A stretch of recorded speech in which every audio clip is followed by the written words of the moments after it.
I love bad bitches, that's my fucking problem. And yeah, I like the fuck, I got a fucking problem. I love bad bitches, that's my fucking problem. And yeah, I like the fuck, I got a fucking problem. I love bad bitches, that's my fucking problem.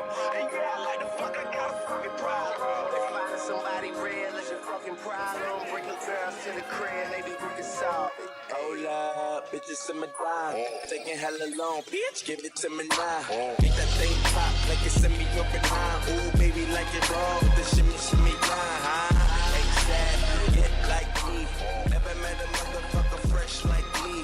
All these motherfuckers wanna dress like me, but the chrome to your dome, make you sweat like me. Cause I'm the nigga, like how you figure, getting figures and fucking bitches. She rolling switches for her bitches. I roll my niggas, they getting blown up off the liquor. She love my licorice, I let her lick it. They say money make a nigga act niggerish, but at least a nigga rich. I be fucking broads like I be fucking bored. Turn this fucking bitch out, have a fucking pause. Peace. I love bad bitches, that's my fucking problem. And yeah, I like the fuck, I got a fucking problem. I love bad bitches, that's my fucking problem. And yeah, I like the fuck, I got a fucking problem. I love bad bitches, that's my fucking problem. And yeah, I like the fuck, I got a fucking problem. If finding somebody real is your fucking problem, bring your girls to the crib, maybe we can solve it. Yeah, ho, this the finale. My pep talk turned into a pep rally. Say she from the hood, but she live inside the valley. Now vacate in Atlanta, then she go and got the Cali. Got your girl on my line, world on my line. The irony, I fuck 'em at the same damn time. She eyeing me like a nigga don't exist. Girl, I know you want that dick. Girl, I'm Kendrick Lamar, aka business to me, just they car. That means we're friends, 6 be up to par. See my standards, I pampered by 3 subs tomorrow. Kill 'em all, dead bodies in the hallway. Don't get involved, listen what the crystal ball say. Holly, Berry, hallelujah, holla back, hallelujah, peace. I love bad bitches, that's my fucking problem. And yeah, I like the fuck, I got a fucking problem. I love bad bitches, that's my fucking problem. And yeah, I like the fuck, I got a fucking problem. I love bad bitches, that's my fucking problem. And yeah, I like the fuck, I got a fucking problem. If finding somebody real is your fucking problem, bring your girls to the crib, maybe we can solve it. Hey.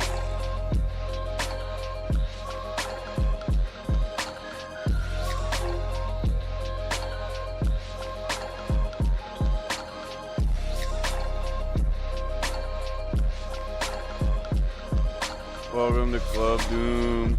Venom Socks, thank you for gifting a membership. Oh, the anti... Oh, hey, yo, Satellite Man. I think I actually saw that video in my recommendations. Hell yeah.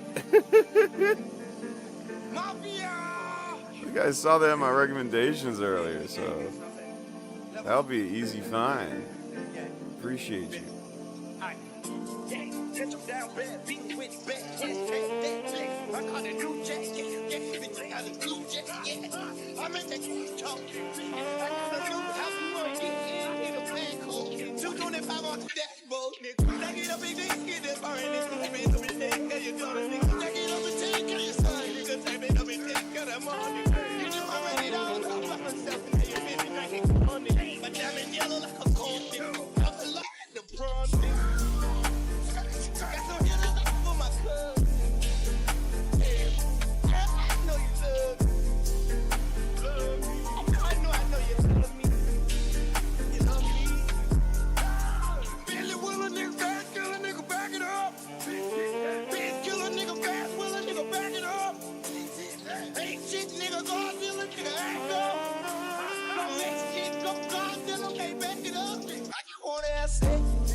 tell me to chill without changing you. Fucking, I'm changing up on them. But my fans are changing on them. Making the band, I'm singing on them. I'm about that fast origin on them. Hey, hey. We lock that bitch out with no code. How about a summer dose? Damn, she already had them though. Billy will a nigga fast, kill a nigga, back it up. Bitch, kill a nigga fast, will a nigga, back it up. Ain't shit, nigga, God, kill a nigga, act up. Don't make shit, go God, kill a, can't back it up. I just wanna ask it. I just wanna have a baby. I just wanna go break it up, baby. Don't make the nigga act crazy. Cause you know I will. And I'm on a perky pill.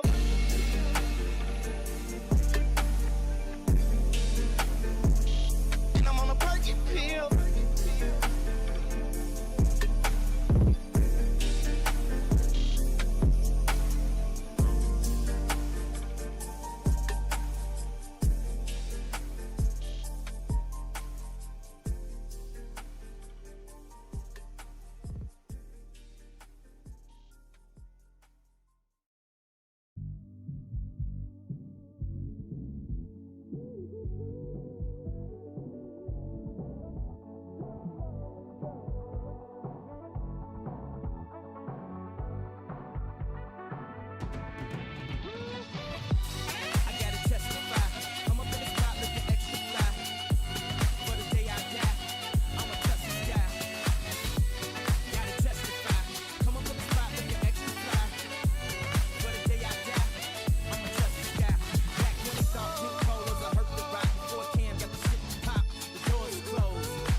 Yo, Noel, thank you for the 10 gifted members. It's just the membership day. You know what it is? You know what it is, chat? I knew it would be this.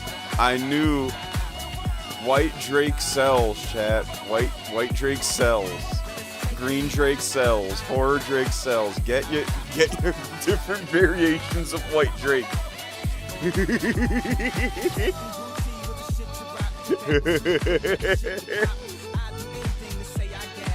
Hey man, appreciate you.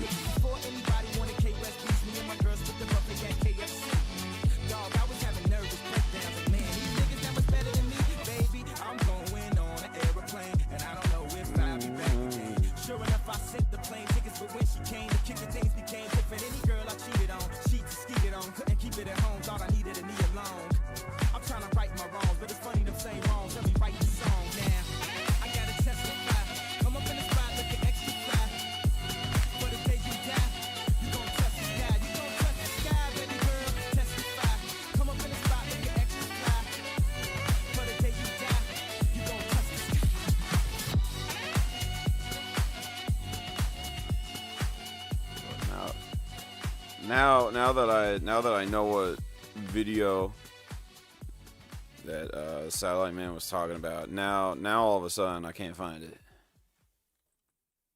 This thing right here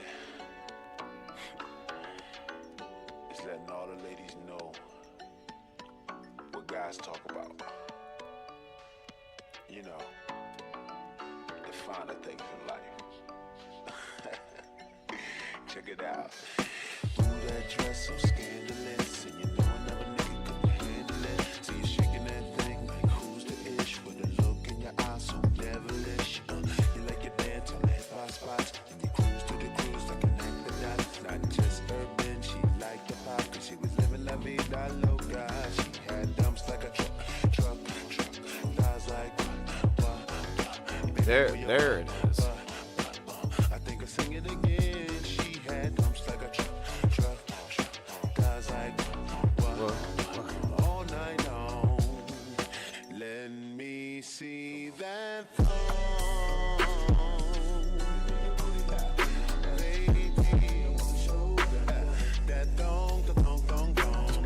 Why don't I go white drink? It's tempting. It's tempting. For sure. It is tempting.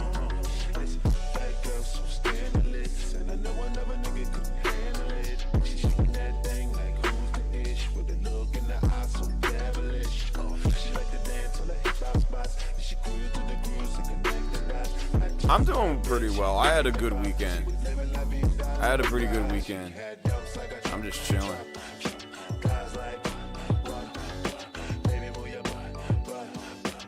I'm gonna say it again. And I'm glad I had a good weekend because the past week sucked. The past week sucked because I've been recovering from some laryngitis. Now I had a good weekend and the shit's healed for the most part. We still got a little bit of vocal fry, but it's like, you know, it's not as bad as it was. So now I'm doing good.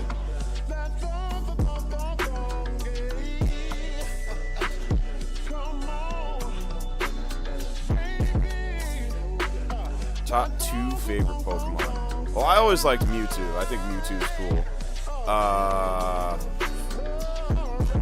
Would be another Pokemon I like the second favorite. Hold on, I'm just like thinking of different Pokemon in my head that. Let's see.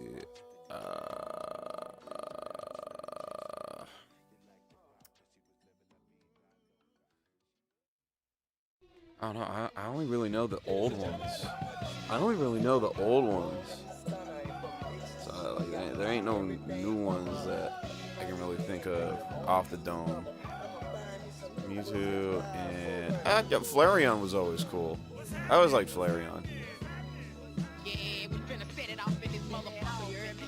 I'm finna put you bitch ass niggas in the trash. I'm tired of all you bitch ass niggas. Y'all annoying me right now, for real. Thissa with the 2. 5 years later, and Leafy can't stop talking high Guardian Spice.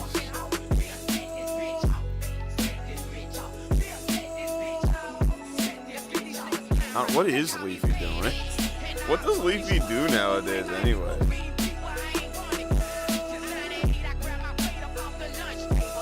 I saw like a picture of him like nowadays, like a pic of what he looked like nowadays dropped not so long ago.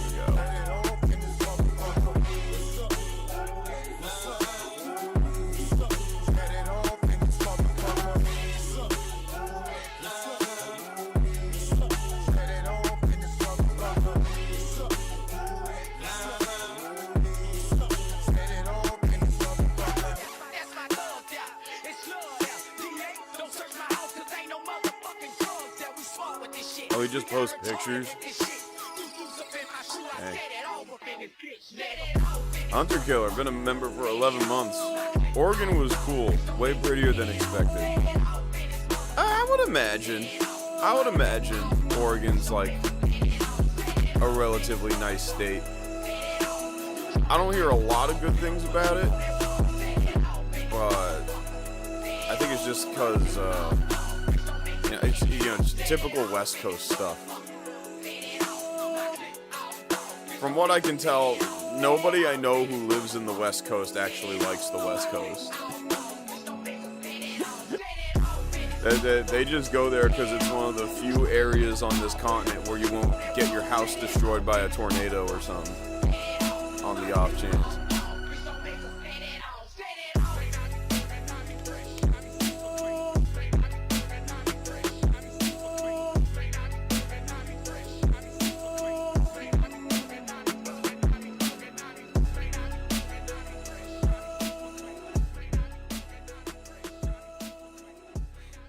And from every website. Well, why don't he just make his own website? He got a big enough platform.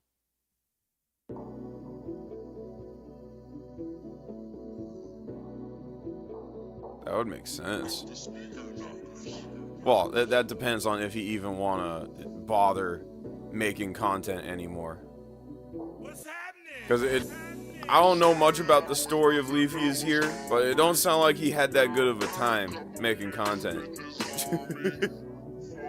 And I would imagine his experience would kind of ruin the fun of it for him.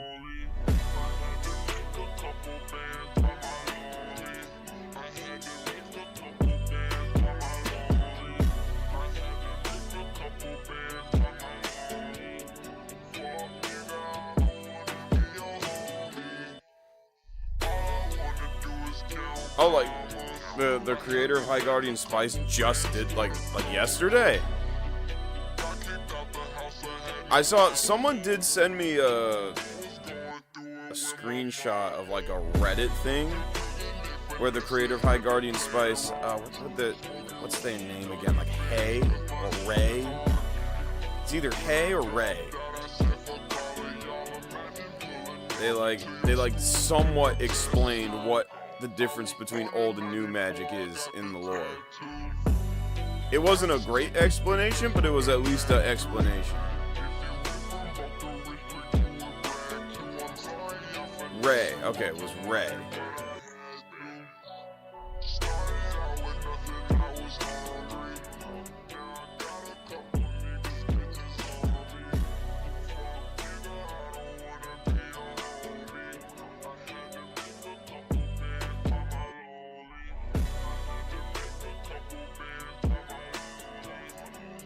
Yeah, let me hold on. One more. Just this last song. This song is such vibes. Only.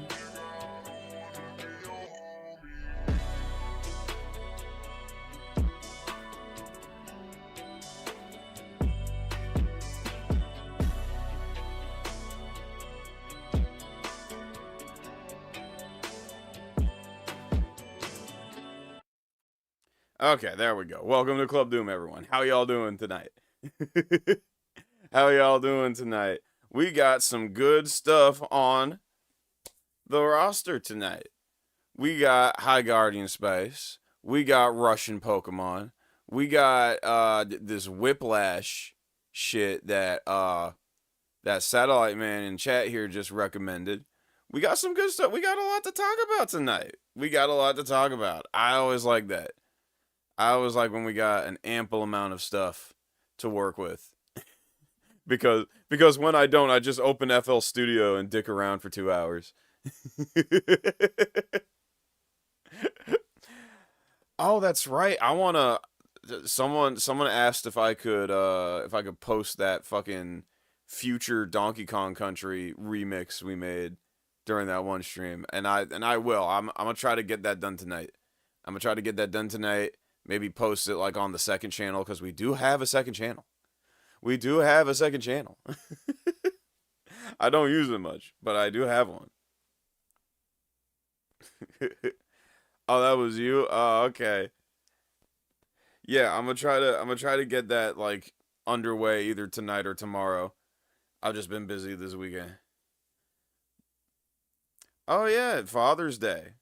Yeah, I gave my dad a call today. I gave him a call, and it was fun. It was a good call, you know, and sent him pictures of Kyo because he liked my cat. He thinks she's cool. Yeah, pretty pleasant. But that's the most I did for as far as that goes today. Most of the day was band practice.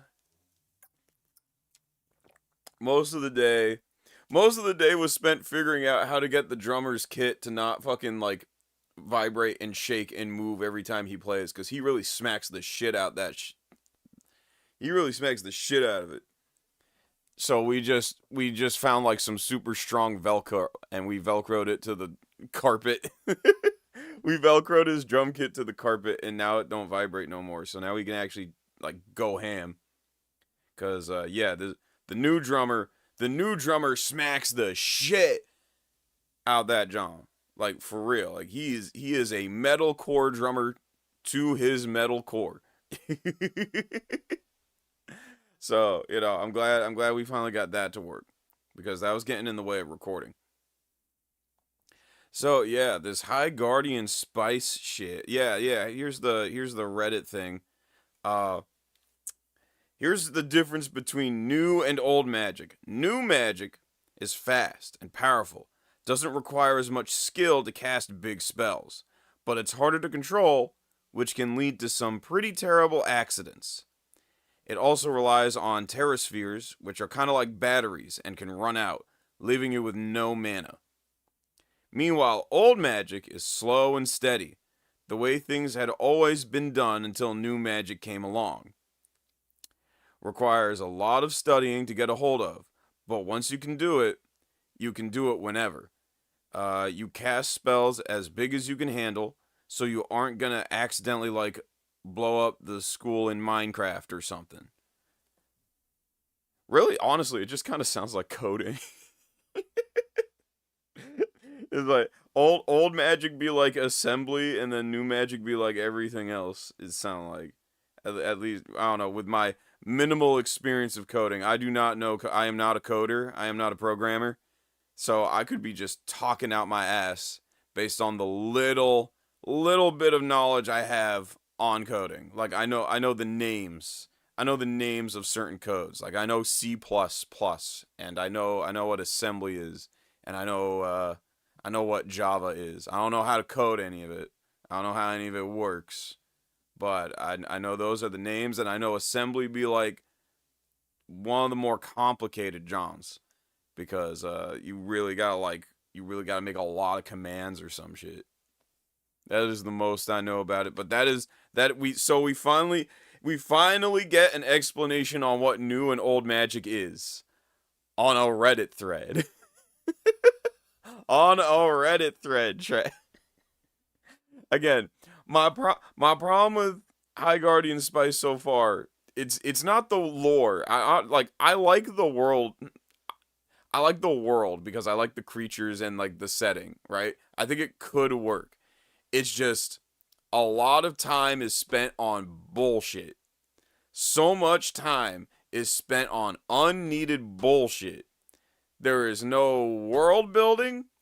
There is no reason for me to care. All the characters suck. You know, they're not really going on any cool assignments or adventures or anything. It's just kind of like a bunch of annoying kids at a school where they vaguely do something. Eastside with the 2. Sound like you like explaining why you love and hate new stuff. Like, when I explain why I hate and love, like, new and old stuff, or, like, just... I mean, yeah. I mean, I could see it. I could see it. Well, I don't hate everything that's new. I don't hate everything that's new. I just don't like the philosophy in which a lot of new stuff is made, because most of the time it feels like a hindrance. Okay? Most of the time it feels like a hindrance. An intentional hindrance.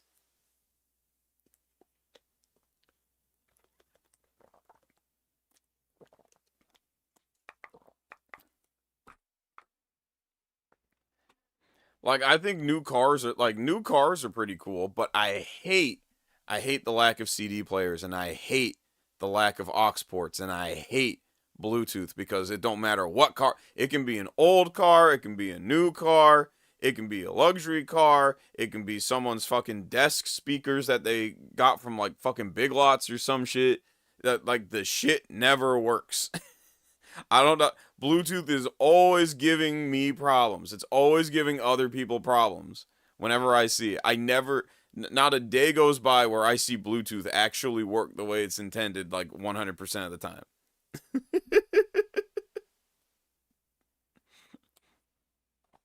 But nah, Isai, you do got a point. You do low-key got a point. But that's part of the fun. I like being an old man shaking his fist at the cloud. I love being the old man shaking his fist at the cloud. You know, someone's got to do it. Someone's got to do it. I hate the cloud. I hate the cloud. I'd rather just have a hard drive that I save my shit on. I'd rather just have, like, a hard drive. Okay, the cloud's stupid. The cloud sucks. I am old man who shakes fist at cloud, and I will not be ignored. At least not until y'all put me in the nursing home.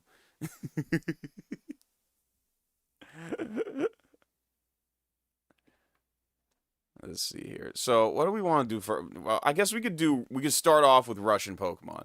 Let's start with Russian Pokemon. Let's start with Russian Pokemon because that's what I have in the fucking thumbnail and stuff. Then we could do an episode maybe of High Guardian, and then we can watch this Whiplash thing. But no, I like new shit. I like the new Virtua Fighter. Well, Virtua Fighter 5 ain't really new, but like it just got ported to Steam, so it's new to me, dang it. I like the new Virtua Fighter. You know, I like the newer Tekkens, even though I don't buy DLC no more. I still like it. It's still good. You know, I like let's see here. What else? Oh yeah, I like the new Bubsy game. I like Sleep Token. Although, how long has Sleep Token been around? How long has Sleep Token? Because I swear I've seen that name before. Like, long before that band got popular. I swear I'd seen it around before. Let's see here. Wikipedia. When was it? When was this band formed? When was this band formed, Wikipedia? It will tell me eventually.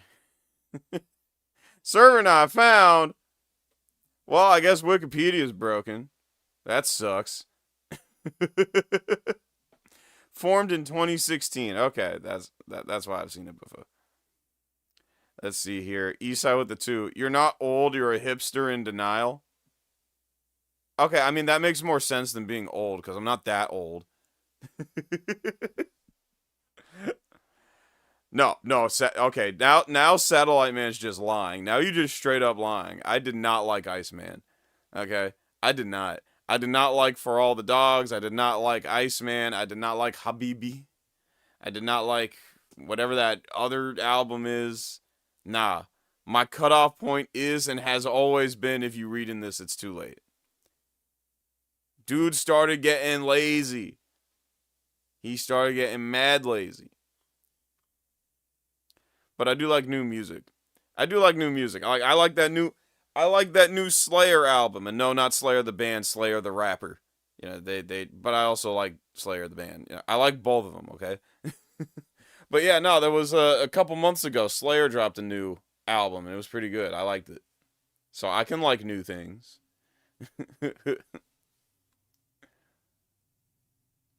Nothing was the same. Nothing was the same is older than if you read in this, it's too late. So where are we at? We were at, oh, okay, Eradicate. Oh, okay, we right at Eradicate, too. Cool. Alright, let's go. Did he just dig through a brick wall with a spoon? Oh, hell yeah. Bro here unhinged. I like it.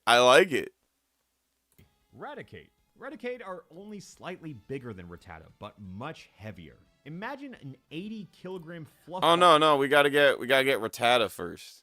My Rattata's in the top 80% of Rattatas, or however the meme goes. Gobble them up with their long beaks. Rattata make for good friends. They like to hold youngsters who live all around the world. Sometimes hunters roadside. Oh, we ain't get to the Pidgeys yet. Okay. So we got a little further to go. Large flux. Number 16. Hair buzzing sounds similar to. Yeah, we ended right at Beedrill. When that happens, because Beedrill was unhinged. Beedrill's thin neck is its weak spot. Yeah, you could like rip it. You could like rip its head off or some shit.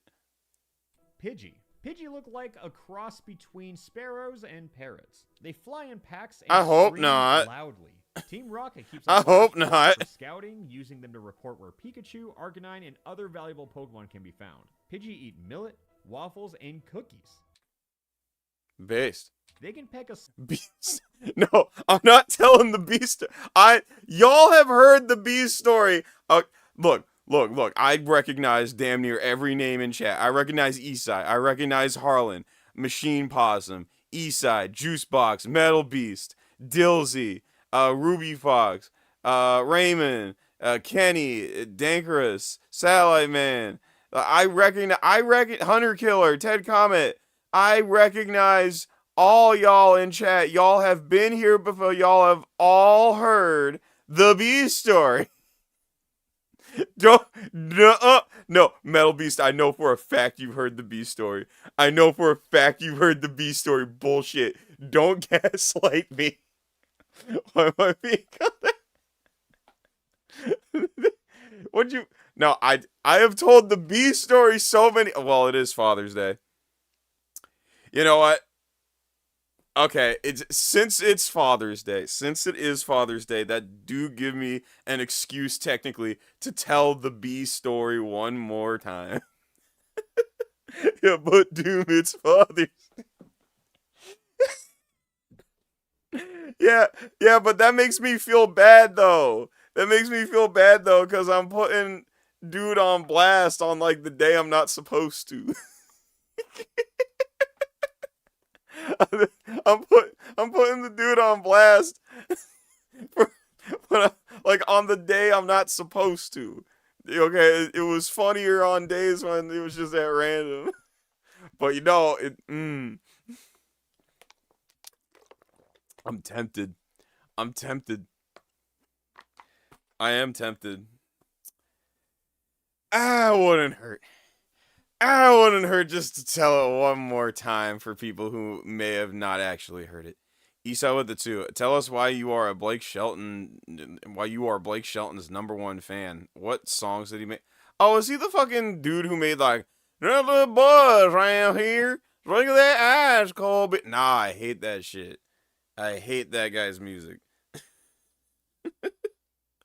Nuh-uh. You lying. I do not like that shit. Alright, okay, so the B story. I will tell the B story. Okay. But it's gonna be a shorter version. It's gonna be a short, like, TLDR version. Alright, so, Mom had to go out of state for a business meeting. Okay?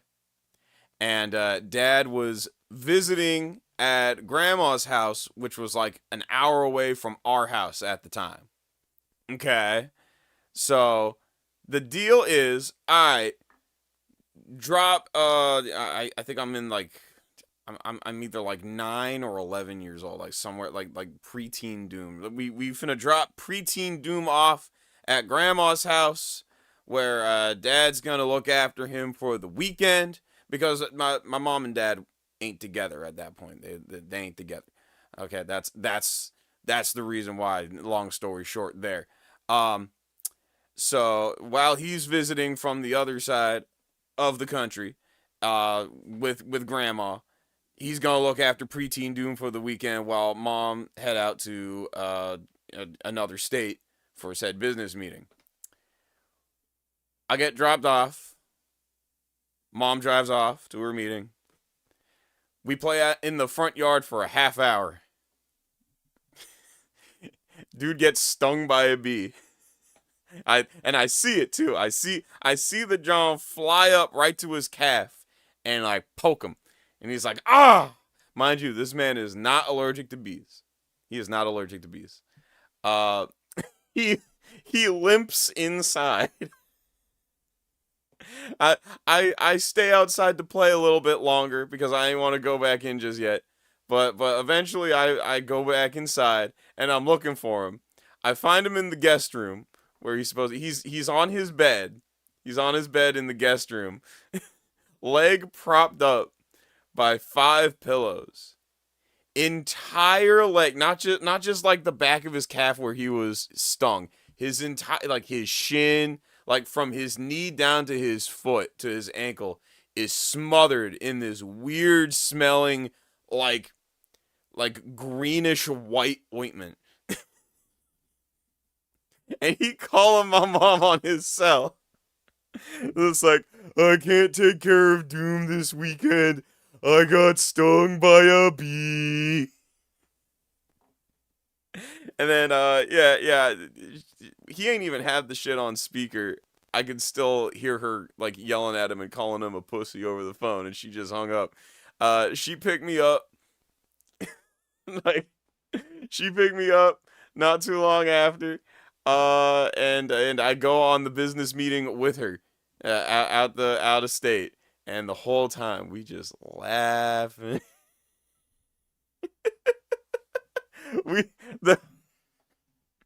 was one of the funniest. Yeah, and I have told that story like a plethora of times on stream. I am always surprised when people haven't heard the story at this point, because I swear I've been telling this story like once every 3 months for the past like 4 years.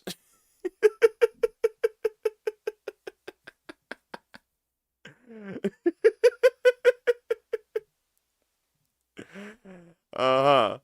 Yeah, and that's why I feel like y'all, yeah, I was name dropping all y'all in chat because I swear I've seen y'all in chat as I've told this story. I swear y'all gaslighting me into telling it again because y'all just love the story that much. The B story. The B story will never not be funny. The B story will never not be funny, okay? Yeah, it wasn't even like a wasp or anything. It was like a honeybee. It was like a normal ass honeybee. I mean, we've all had times where we overreacted a bit to a little mishap. Yeah, you know when it happens to me, chat, when I roll my ankle. I hate when I roll my ankle. I become the biggest fucking crybaby on the planet when I roll my ankle. I hate it. I hate it. It is the worst feeling in the world to me. I can't stand it. Either that or Charlie horse. Either of those two. They're the worst. That'll definitely be my fucking I got stung by a bee story. Like when I'm a dad. I will roll my ankle or have a Charlie horse and I will just be like, I can't.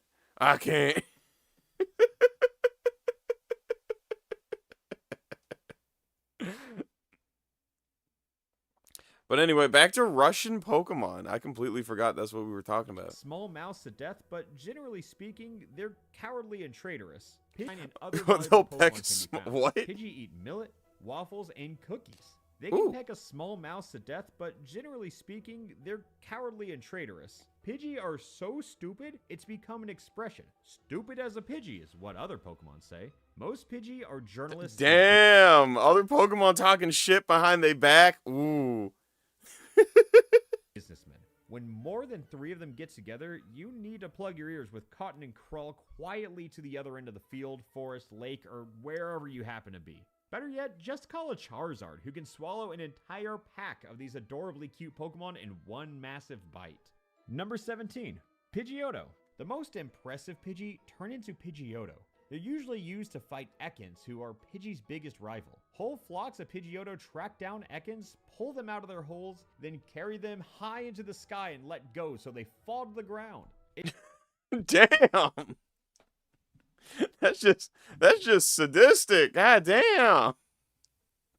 It takes 24 Pidgeotto to catch one Ekans. These Pokemon are very arrogant. They think they're very beautiful, and it's difficult to convince them otherwise. They love to fly in flocks over the smooth surface of a lake, admiring their own reflections. Sometimes it costs Pidgeotto its life when it's Okay, I will say that sounds like some cool Greek mythology shit, like a phoenix or like some like mythical bird creature that flies over the ocean to like admire its own reflection because it's vain. That sounds like some cool mythology shit.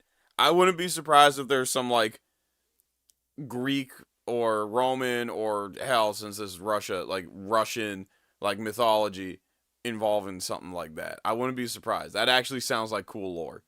Low-key. Isai with the 2. Russian Pokemon sounds like divorced aunties. I mean, they look like divorced aunties too.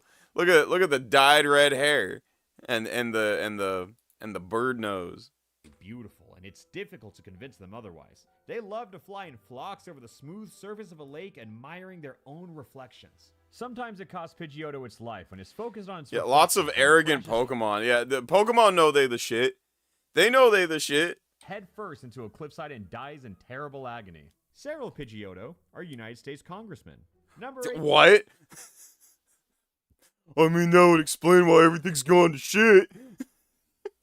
Sometimes it costs Pidgeotto its life when it's focused on its reflections, then crashes headfirst into a That would explain the gas prices, am I right? Ha ha! cliffside and dies in terrible agony. Several Pidgeotto are United States congressmen.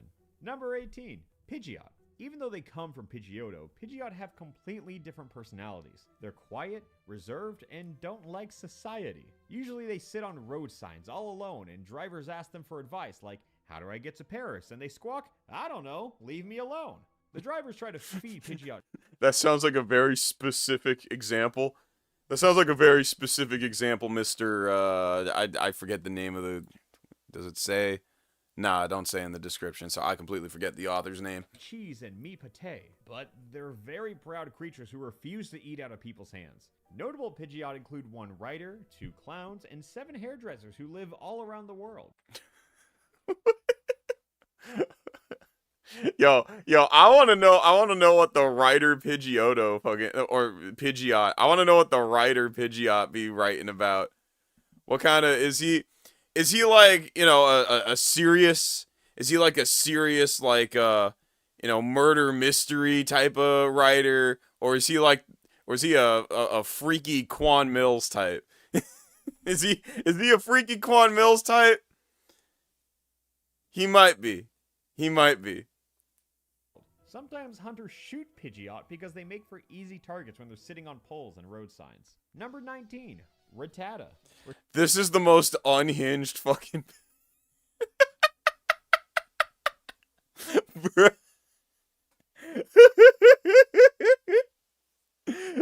fucking... I love this picture. Just the Rattata in the pile of money with an AK. Let's fucking go. Rattata are young cats. This goes fucking hard. This should be like a album cover or something. Like you know how sometimes rappers like Lil Wayne or Famous Dex or someone, like they'll do parody album art. Like I distinctly remember like Famous Dex and like one other dude did like a collab mixtape together, and like the album art is like the 2 rappers like drawn in Invader Zim style, right? I wonder if I can find it. But yeah. If another rapper ever does something like that, but like with Pokemon, they need to remake this. They need to remake this in particular because it would go hard. It would go fucking hard. Size rats with very sharp teeth. They can bite through thick books or the sole of a boot. More than anything, they love dancing at techno nightclubs. Usually about 300 Rattata show up and dance till they drop. After the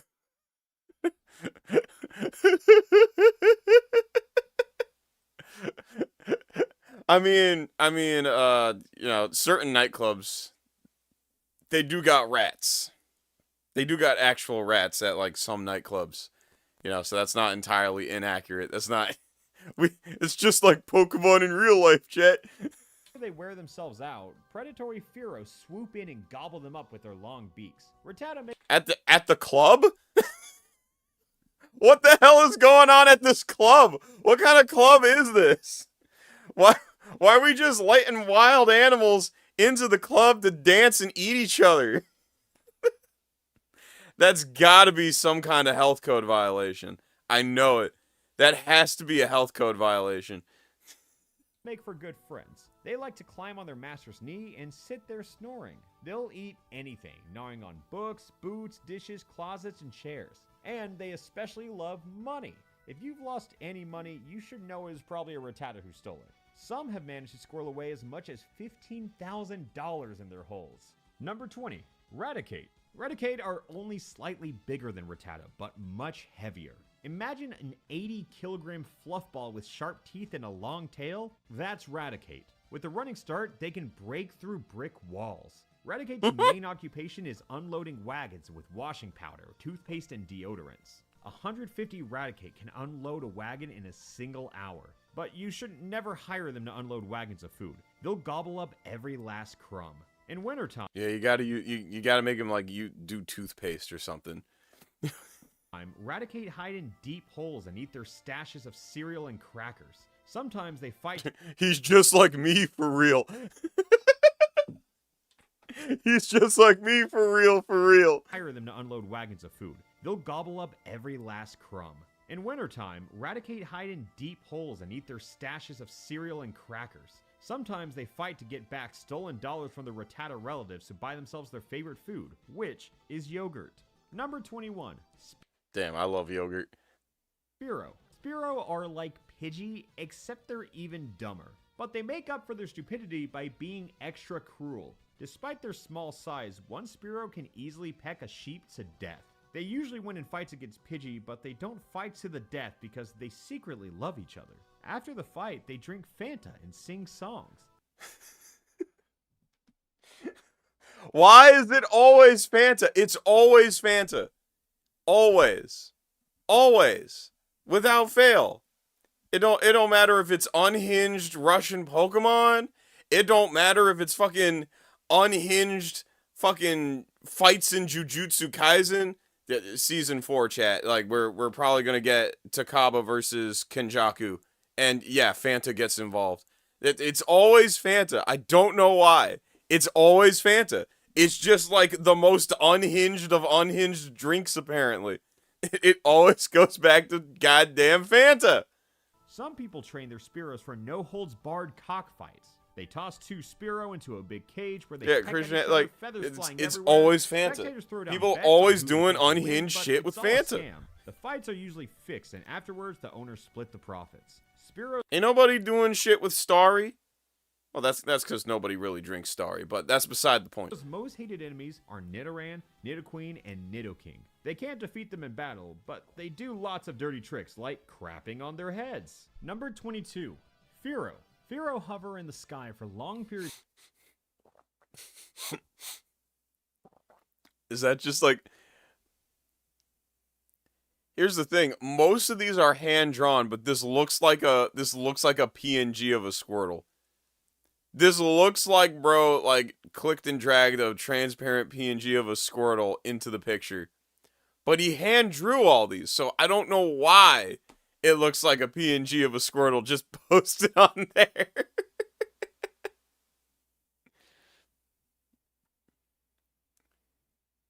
Of time searching for prey, then swoop down and snatch them with their sharp talons. They live in mountain caves and rock cliffs, and their long beaks are sharp enough to impale a small calf.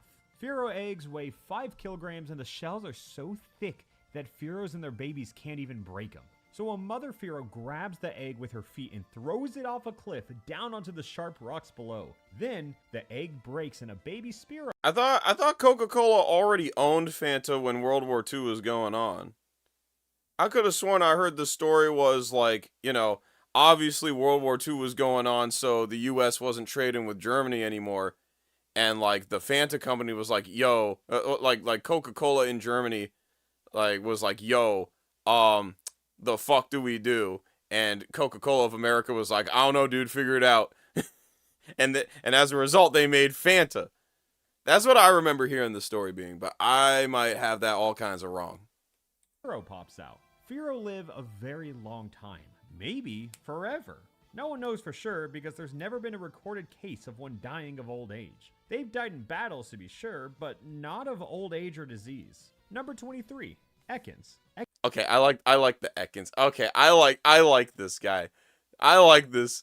He looks like he could be the mascot of, like, I don't know, the in-universe, the Pokemon in-universe equivalent to Scholastic. You know what I mean? You know what I mean? Like, you live in the Pokemon universe, they ain't got Scholastic because, you know, completely different universe, but they got whatever brand this dude's on. I like them. Ekans are quiet, long killers who live in deep holes. Their burrows have 2 exits because when Ekans slithers inside, they can't turn around and have to crawl out from the other end. They feed on Fearow and Pidgeotto eggs. Ekans keep their own eggs underground and only bring them out once a year during Easter. They lay them out on the grass and paint them different colors using their tails like paintbrushes. Ekans saw this Christian custom on TV and adopted it as their own. Ekans' spit is deadly, and their bites are instantly fatal. Their tails have sharp stingers, which are also poisonous. In short, they're very dangerous fighters. In civilian life, they like to read books about history and philosophy, turning every page with their tail. Number 24, Arbok. Arbok. I don't like Arbok's Russian design. These look like the eyes, and that looks like the nose. But I already know from, years of actual Pokemon that these are the eyes, that's the nose. But it looks fucking weird. Are giant serpents who weigh almost half a ton and are as long as buses. They use poison and bright beams of light to paralyze their enemies. When they do that, they hiss and remain completely still. After their victims die of fear, Arbok swallow them whole. They could swallow a whole cow if they wanted to. Their only weakness I is don't that they remember them slither being that big in Pokemon. very slowly. Arbok can only slither a distance of its own body length per hour. Fearless Arbok hunters sneak up behind them and bash their heads with clubs.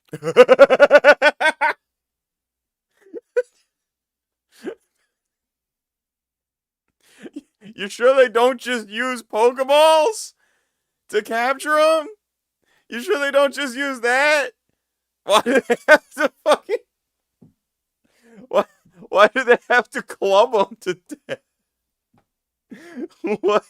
Stunning them, then shove Arbok into a metal pipe and roll it away. But if a hunter fails to stun Arbok, he usually gets strangled to death. Number 25. Pikachu. Pikachu are He uses a giant Duracell battery as a cane? cheerful and very famous. They're known all over the world, and presidents and kings come to meet them.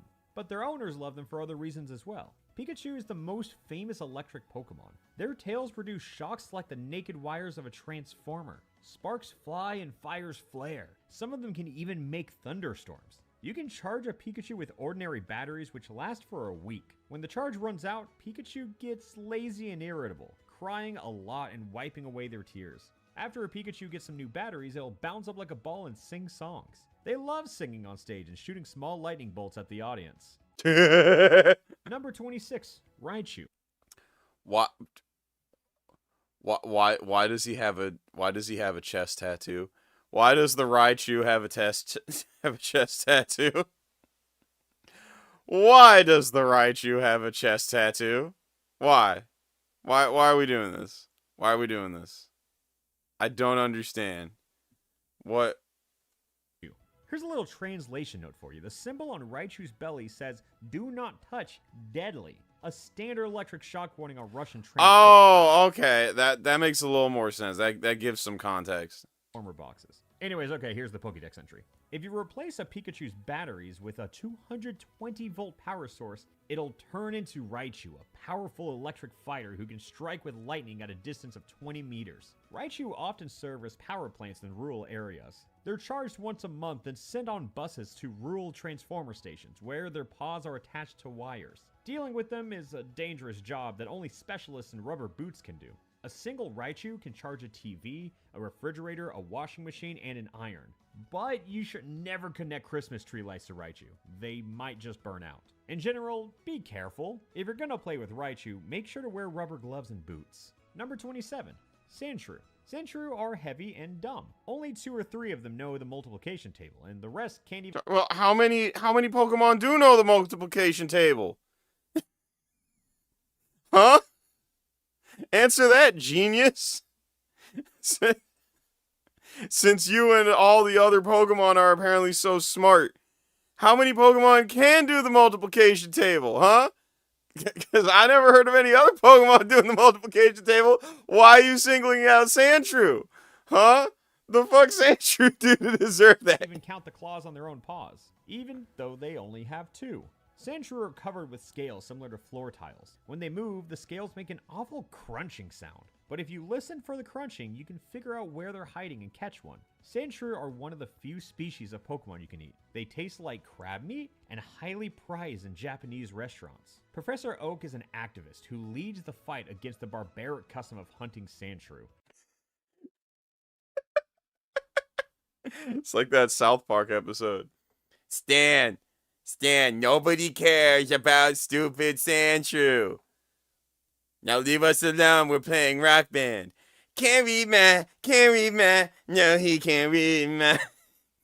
Despite their stupidity, many Sandshrew are good at directing traffic and use their tails as signposts and their eyes as traffic lights. Number 28, Sandslash. Sandslash are like hedgehogs, but much bigger. And those aren't needles on their back, they're scales. When they're in danger, like getting chased by a Nidoking, they curl into a ball and roll down the road. When that happens, be careful. There were a few times a rolling Sandslash flattened an entire company of cadets on their way to a steam bath. They like to eat peanuts, sugarless Orbit gum, and Tide washing powder?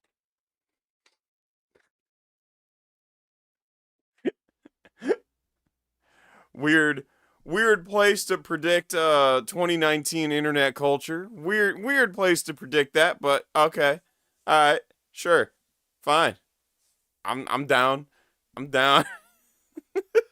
It's really hot in Madagascar, so Sandslash who live there have scales made of paper. In the springtime, they shed their scales and stay naked all summer. When they're naked and vulnerable, they're often preyed upon by Nidoqueen and Nidoking, fearsome jungle unicorns who catch Sandslash and devour them to the last bone. And sometimes they eat their trainers too. Number 29. Goddamn. Nidoran female. For a second, I thought it was on a DDR pad, but nah, it's on a magazine, and it has lipstick and earrings. What the fuck is okay? I was about to like switch topics. I was about to change topics to something else, but then this unhinged nonsense got on my screen, and now I have to know what this is about. Unlike other Pokemon, the Nido family are divided into males and females. The small and pretty female Nidoran are quite rare and have poisonous teeth. They strike up conversations, flirt, and give provocative looks, then suddenly pounce on their chatting partner and bite their neck. Nidoran like to eat cakes, sweets, and lipstick, and love flowers and perfumes. They only read fashion magazines and watch TV, and they love to daydream. You should always be careful. Yo, they a vibe, though. That's a vibe. That sounds like a fucking vibe, though. Their neck. Nidoran like to eat cakes, sweets, and lipstick, and love flowers and perfumes. They only read fashion magazines and watch TV, and they love to daydream. You should always be careful around these charming females, though. They're not just toxic, but also huge liars. A few Nidoran work as TV presenters, but more commonly employed as department store clerks. Number 30, Nidorina. After maturing, Nidoran turns into Nidorina, evil and grumpy creatures who bite and scratch. They're always mad about something, irritable, and always criticizing the government of the countries they live in.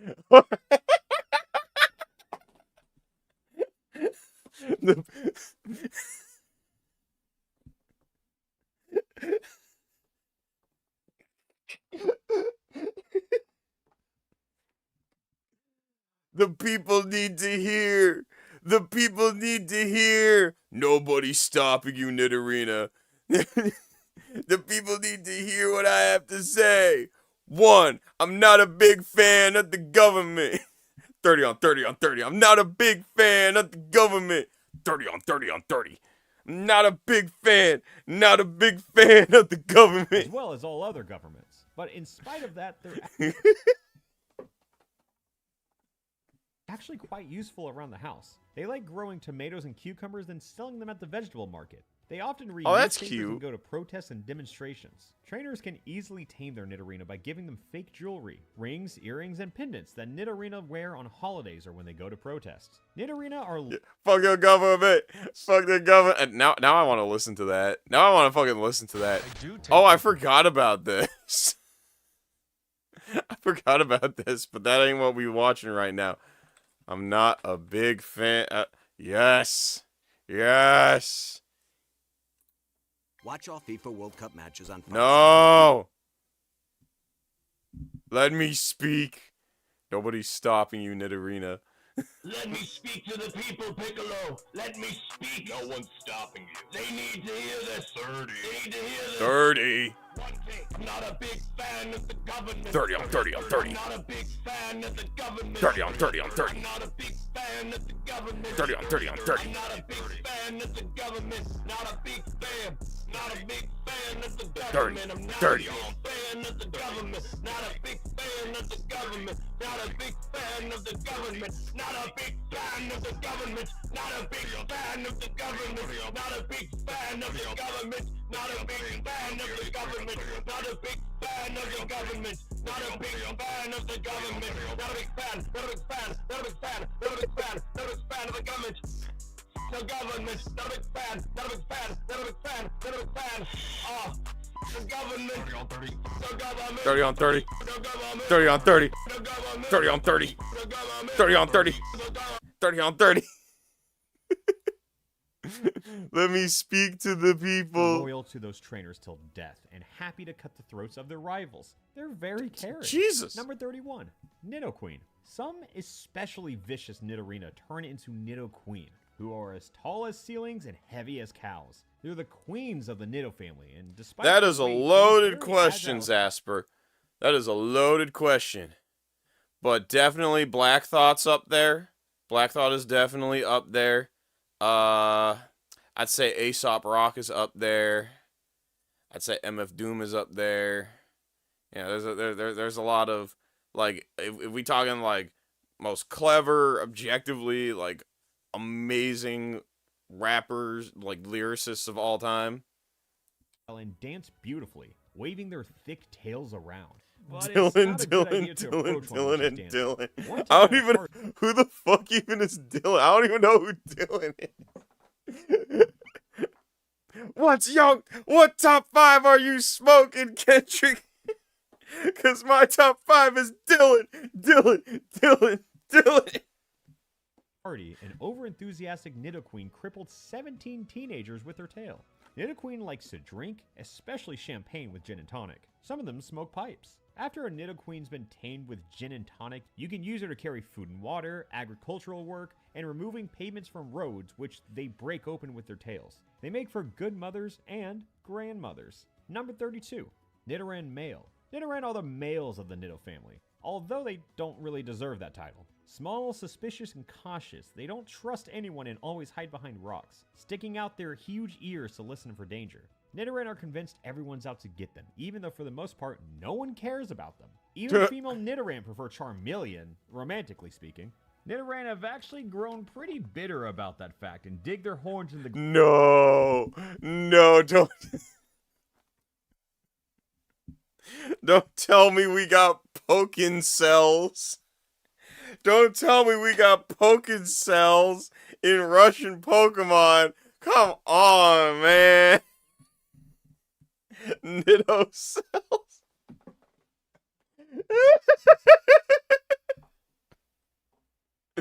The fucking Chadmanders. The fucking... All the Nido queens prefer the Chadmanders. When do Nidorans get love, huh? Ground with impotent rage. They often work as journalists, writing about new video rentals, books, and theatrical productions. Oh my god. Yeah, they often make YouTube review channels and shit. Their articles are cleverly written, but filled with pessimism. If a male Nidoran ever manages to pull a female Nidoran, the two make a great married couple. Number 33, Nidorino. Nidorino like being bachelors, eating delicious food, and watching soccer on TV. They also love singing folk songs, but it's best not to listen because they don't have any musical talent whatsoever. Nidorino make for good friends and great conversationalists on any topic, although they're most Charmander. force food and politics. They attack suddenly, like all Pokemon of the Nido family do. If you're talking to one and let your guard down, he'll pounce on you, bite, trample, scratch, and stab you with his horn. But they're... Yep, I do have a horn. Tanuki, I do apparently have a horn that I scratch people with. also forgiving. Their fits of rage last no more than 15 or 20 minutes. And after that, you can go back to hanging out peacefully. If you're still alive, that is. A lot of them work in the military to attack enemies. Number 34, Nidoking. Huge as hippos and... What, is he just like attacking chickens? Are those just chickens? He's just attacking chickens.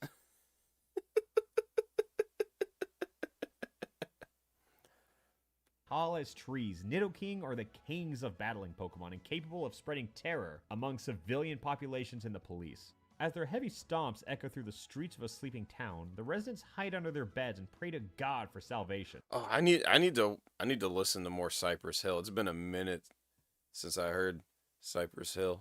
Nidoking can demolish 2-story houses with their tails. They feed on domestic geese and chickens, devouring them by the dozen, feathers and all. They swear incessantly, but their language is unintelligible. However, a skilled trainer like Ash knows how to make these Pokemon docile and even affectionate. You just need to scratch... I don't think Ash was never a skilled Pokemon trainer. He was always like mediocre at best.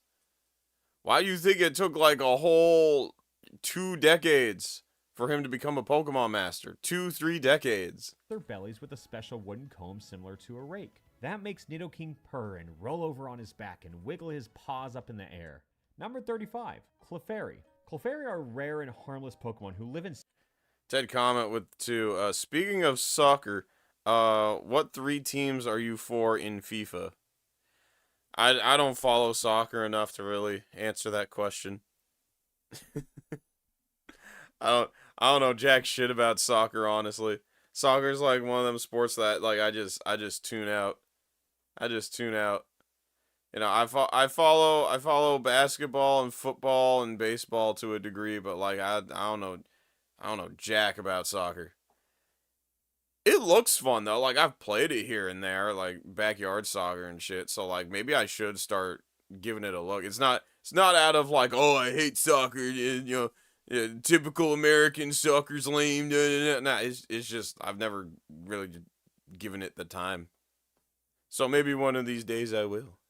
Steppes and deserts, where they roll long distances in the wind like tumbleweeds. No one knows. Oh, we what were listening to Clefairies some eat, Sleep or, Token yesterday. For that matter, why they even exist. Some scientists believe they're actually space dust that fell to Earth and populated the deserts. It's quite a beautiful sight to see a huge herd of Clefairy cross the Arabian desert. Looking down from a helicopter, they... The Arabian desert's just full of Clefairies. Venomous Socks, been a member for 2 months, to say FIFA is Garbo. Well, that Venomous Socks does not care for FIFA. Does not care for FIFA. Look. Ted comment with the 5. Nidoking is violent, swears, and can't speak right. So he's a drill rapper. Oh no, they got I don't know, it depends on how much they like to sing about their dead ops. That's really the drill thing. That's like drill music's like big thing. Or at least the big controversy. Most controversies around drill music usually revolve around that. Look like a living pink carpet pushed by the wind, flowing slowly over the sands. Bedouins riding camels chase them down and catch them, dry them out, and sell them to foreign tourists as souvenirs. Clefairies know how to imitate birds, TVs, and tape recorders, but they're very unhappy in their personal lives. Number 36, Clefable. Clefable aren't much heavier than Clefairy, so they have to use their little legs to walk since the wind isn't strong enough to carry them. They eat mollusks and insects and drink beer. Clefable's bodies are very bouncy, and when they fall, they bounce off the ground like balls. That peculiar trait is why you'll often see them at the circus, working in small troops, jumping and flipping around on wooden boards. Clefables communicate with ease and are skilled at learning foreign languages, which... I don't know if there are any drill singers. But I can definitely think of like hip-hop singers that are like... Juice WRLD was a good singer. I liked Juice WRLD. Broadwave, Don Toliver. Which allows them to work as tour guides in Italy, Spain, and Portugal. There are hardly any Clefable in the northern countries because it's cold up there and Clefable doesn't have any fur to keep them warm. Clefable are all religious. Most are Buddhist. Why are some are Catholic. Buddhist and Catholic Clefables? What? Buddhist Clefable sounds like a fucking, like, OG Twitter username from, like, back in 2010 or some shit. Like, I can imagine some rando on Twitter having the name Buddhist Clefable. Number 37, Vulpix. Vulpix are little horses with fiery tails, slightly reminiscent of the humpbacked horse, but more dangerous. Vulpix are amateur terrorists who use their sense of smell to find fuel tanks, weapon warehouses, and if they can't find anything better, firework stands. Then, Vulpix sets them on fire. He's very fascinated by it. You could tell. Look, he is so fascinated by it. They're not pursuing any commercial or political interests. They just like seeing fire and explosions. Only fire, yeah, fire. So it's just Beavis. It's just Beavis as a Pokemon. Bet. And if they can't find anything better, firework stands. Then Fire, Vulpix fire, sets them on fire. They're not pursuing any commercial or political interests, they just like seeing fire and explosions. Only Blastoise with their water cannons can fight Vulpix, but unfortunately, Blastoise are quite clumsy and Vulpix runs circles around them, overjoyed at the prospect of starting fires. They also love children and setting fireworks off for them. Number 38, Ninetales. Ninetales are horses who can fly like rockets. They are not horses. That is not a horse. How do you get... It's the evolution of Vulpix. It goes from a small little firefox to like a big nine-tailed firefox. It is not hard. How do you fuck this up? How do you fuck this up that bad? Why is it a horse? That don't make no sense. How do you mistake it for a horse? Like chat.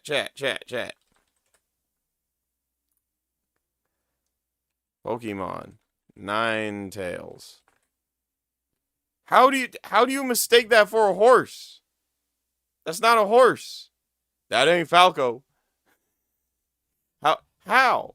How does that happen? I am confused. Fiery tails act like engines and their manes like rudders. People often mistake them for shooting stars and wish I upon guess, them, but their like wishes are Ponyta rarely is also granted, first except on gen. very moonlit nights. A herd of So there's just 2 fire horses for no reason? Ninetales can serve as a powerful weapon capable of burning out a small island nation in the Pacific Ocean. And they've done it a few times, but newspapers stay quiet about it since reporting on those kind of stories make Ninetales angry. People say a few. Oh yeah, I like Ninetales Sleep fly to Token. the Sleep moon, Token's but they all great. died there due to lack of oxygen necessary for fire. When they're not being used in wars, they like to set off fireworks on holidays. And they're not being Number used in 39, war. Jigglypuff. Jigglypuff are adorable and love singing more than anything in the world. Once in the company of other Pokemon, Jigglypuff grabs something that looks like a microphone and breaks into song with a gentle voice. However, Jigglypuff's voices are so gentle that other Pokemon quickly drift off to sleep. Jigglypuff gets very offended by this, so for revenge, they draw on the sleeping Pokemon's faces with markers. The Jigglypuff Opera House has a very unique layout. Instead of seats like a normal opera, it's filled with beds so the audience can drift off in comfort. Jigglypuff are also used medically for hypnotic sessions. They're amorous, shy, and often blush with embarrassment. Jigglypuff loves it when fans give them flowers. They smell them, then they eat them. Number 40, Wigglytuff. When Jigglypuff reach a certain age, they turn into Wigglytuff, who are soft, good-natured Pokemon, but with subtle signs of insanity. When Wigglytuff are in danger, they'll inflate like balloons, sometimes as big as a blimp. No one's scared of them, though, and some people use inflated Wigglytuff as toys in the pool or ocean. Kids love to That's roll just around on goofy. them, I and love that. pop and jump off into the water. Wigglytuff pretends like it makes them mad and puffs up even more, but actually they secretly enjoy it. They love collecting stickers and sticking them onto their naked bodies. A Wigglytuff covered with stickers is a comical but spectacular sight. Some prefer painting themselves with advertisements, though. Number 40. All right. I feel like that's a good amount of insane Russian Pokedex entries. Oh my goodness. This book is insane, and I want a copy of it translated to English. That'd be awesome. That'd be fucking tough. Alright, so let's see here. How long is the Whiplash video? The Whiplash video is about 30 minutes. High Guardian Spice usually goes on for about 27 to 30 minutes. What to do.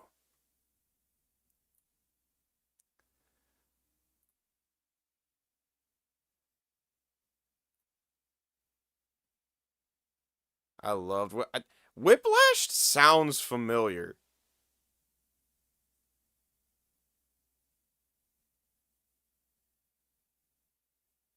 Chances.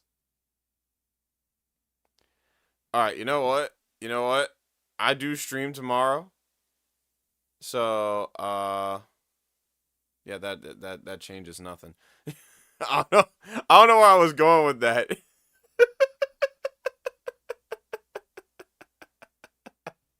I don't know where I was going with that. Okay, you know what? Let's get like the hook. Let's get the hook and stuff down.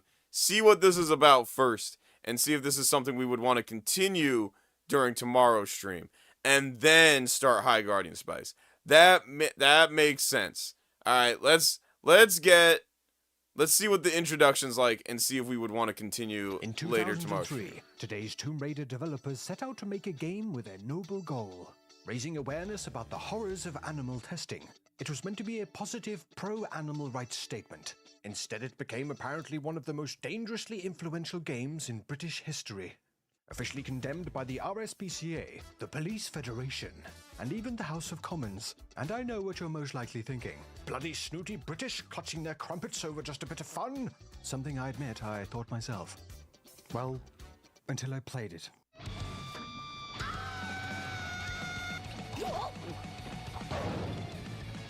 This is Whiplash for the PS2.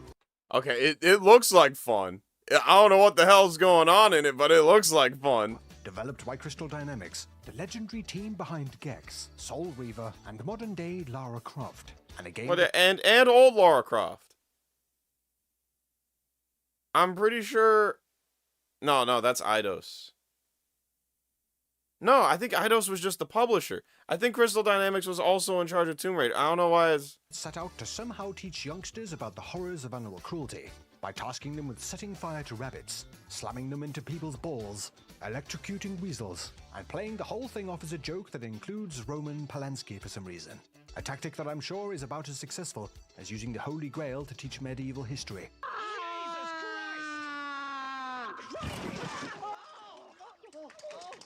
Safe to say, a message that backfired spectacularly, with even the police labeling it as alarming and disturbing. So join me today as we dive into the absurdity. Yeah, but it's the of British Whiplash, police. one of the biggest statement faceplants in video game history. Everything's alarming and personally disturbing to hilarious them. for a number of reasons, with nearly all of them being unintentional, including some of the most unintentionally ridiculous scenes I've seen in a video game to date. And as regular viewers will know, that is seriously saying something. This is Whiplash. Whiplash opens with some promotional material around the product testing corporation, Genron. Genron is dedicated to bringing you the most exciting products this side of your face. Showcasing their I swear I've heard that voice before. Is that the coming soon to DVD? Nah, it's not. It's not deep enough to be the coming soon to DVD guy. Coming soon to DVD. That's definitely not him, but it sounded like him. Whiplash opens with some promotional I swear I've heard that material voice around the before. product testing corporation, Genron. Genron is dedicated to bringing you the most exciting products this side of... Also, did y'all notice the guy clipping out of the shot? He was walking out. Whiplash He was supposed to opens just with be some walking out, promotional but his material model around just the clips product out. testing corporation, Genron. Genron is dedicated to bringing you the most exciting products this side of your face. Triple B with the 2. Sent better Kramer. Better Dr. Kramer. So, like, new and improved Dr. Kramer. And old Steven Universe OCs. Oh, okay. Neat. Coming soon to Piss. Showcasing their collection of baffling products, as well as a wide array of animal testing facilities. Facilities that clearly could be more secure. Animation error. I mean, dude. You know what? Because fuck High Guardian Spice, we're counting it. So that's two from other shit we're fucking watching that we're just counting towards High Guardian Spice anyway. I am totally a non-biased source when it comes to, you know, reviewing stuff on the internet, for sure. Secure, as we meet our protagonists making an escape. We're out. I can't believe it. We're out! Here we meet Redmond the White Rabbit and Spanx the Weasel, beating down the security. Okay. Come on. Okay.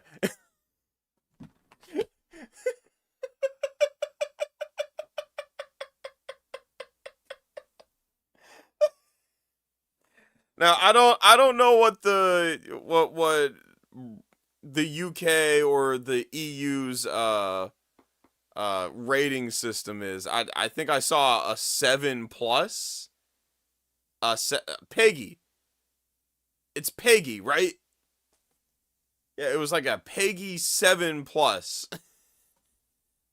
I don't know. I don't know if the name Spanx the Weasel is appropriate for a 7+ PEGI rating, but what the fuck do I know? The ESRB here in the States is notoriously ass.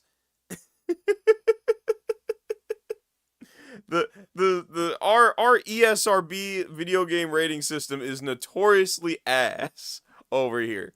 Okay, they will just rate shit whatever the fuck. I distinctly remember like Doom Troopers on Super Nintendo being rated T for teen, when you could grab an enemy by the throat and unload your entire fucking like assault rifle through his fucking chest, and then he explodes into gory bits. That was rated T. ESRB, I mean, I guess it's worked for the most part here in the States, but it's not. It ain't always the most reliable. Security and desperately attempting to escape the facility. An escape that is immediately reported to the CEO, who is clearly not happy. What now? Animals on the loose? You know the drill. Send in the hazmat hunters pronto, or death to you, your wife, her aunt, your family's... Her aunt?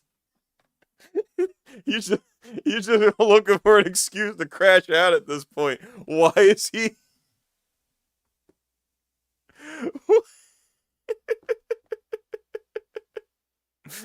You just... Animals on the loose. Yeah, I know, right? ESRB usually getting ignored by parents anyway. It's like, Bobby, I want the new Grand Theft Auto.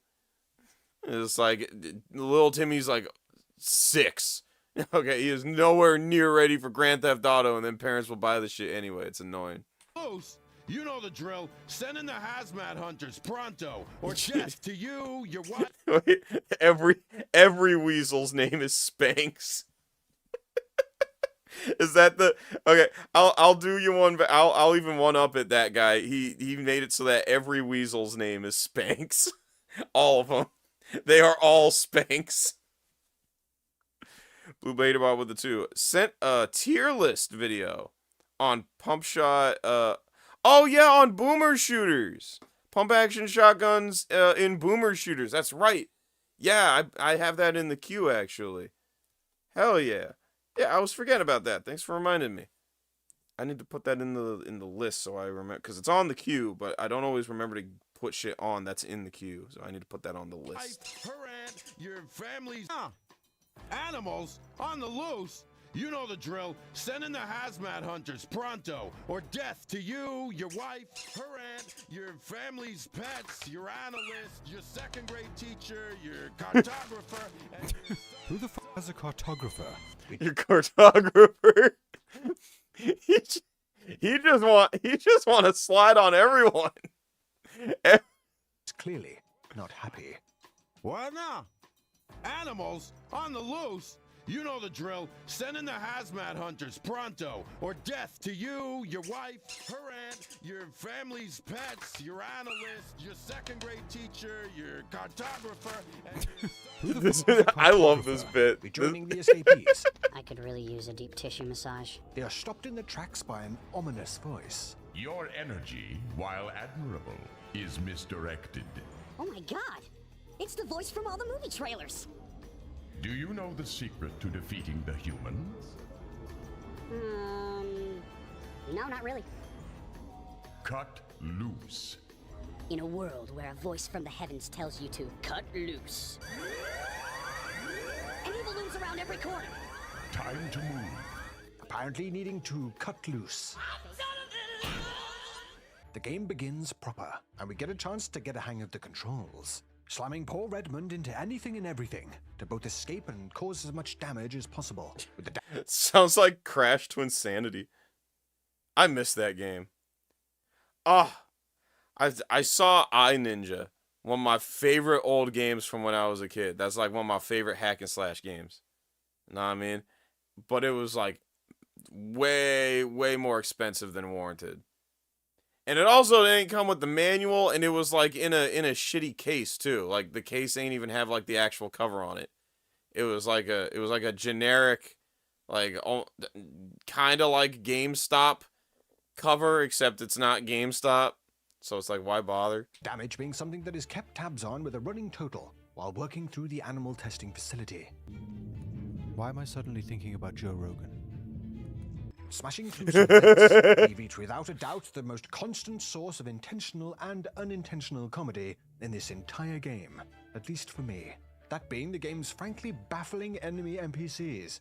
Slow down, you move too swift for my legs.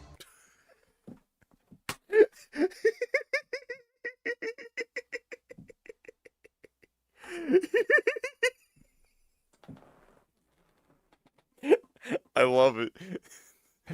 That is the best part of the game by far. I ain't even play it. I ain't even play it. I can say it. Enemy NPCs.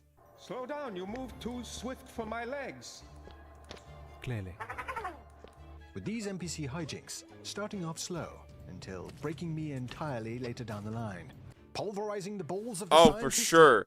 For sure. I am so down to play Whiplash on Steam. I am so down. Let me check the lair. Let me check the lair, the legal lair. Let me check the legal lair real quick to see if they got it. Let's see, PS2. Waiting. My internet been weird all day, chat. Low key. I'm surprised I've been like able to stream honestly without any issue.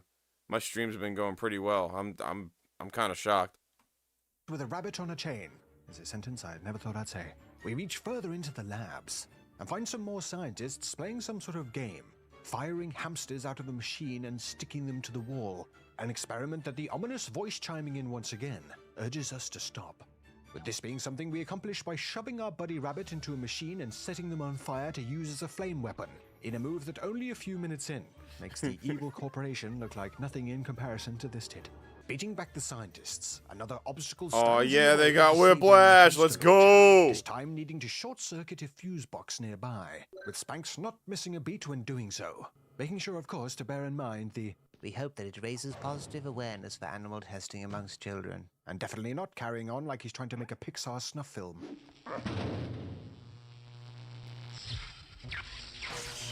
Regardless, the security is disabled, finally achieving something positive by releasing the hamsters and getting to watch them all file out.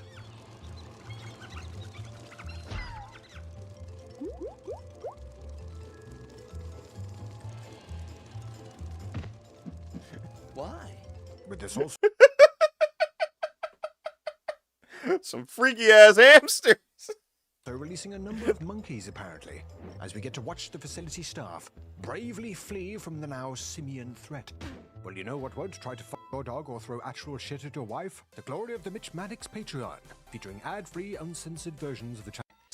Harmless looking at the moment. At the moment. Easily moving past this area, we come across a showroom featuring the names of some of Genron's major players, including the bloated CEO we saw earlier, Frank D. Mann. Hitman. Littered amongst some of the products and machines Genron provides via their animal testing, such as the Fatras. Rest. You need it. You deserve it. But is your fat butt becoming an obstacle to a good night's sleep?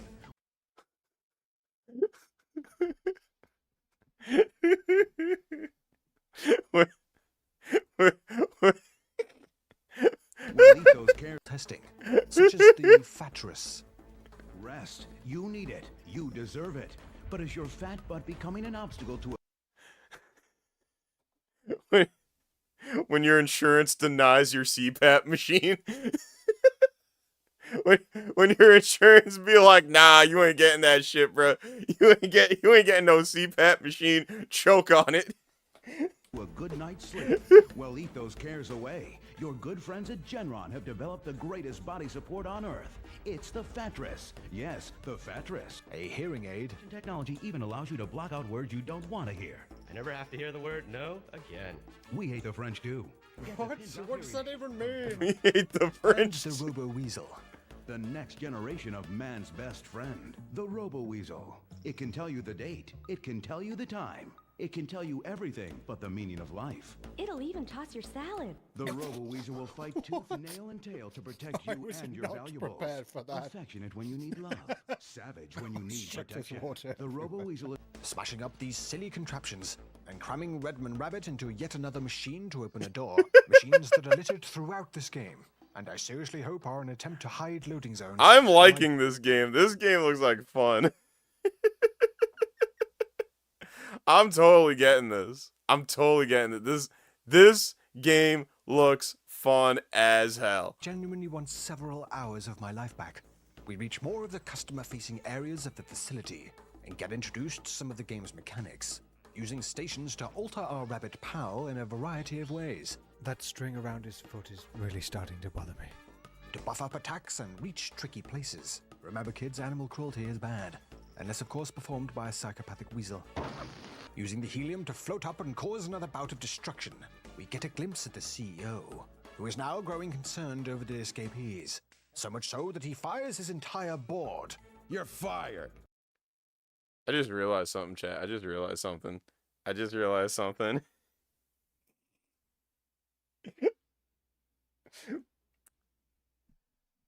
So basically what I am getting is they made the equivalent of Monty Python does Plague Dogs. This is Monty Python does Plague Dogs the game. I am here for it. That's fucking based. I'm totally playing this on stream. Hell yeah. Monty Python Plague Dogs on PS2. Let's fucking go. I am down. I am ready. I am playing this. I'ma get this. Hell fucking yeah.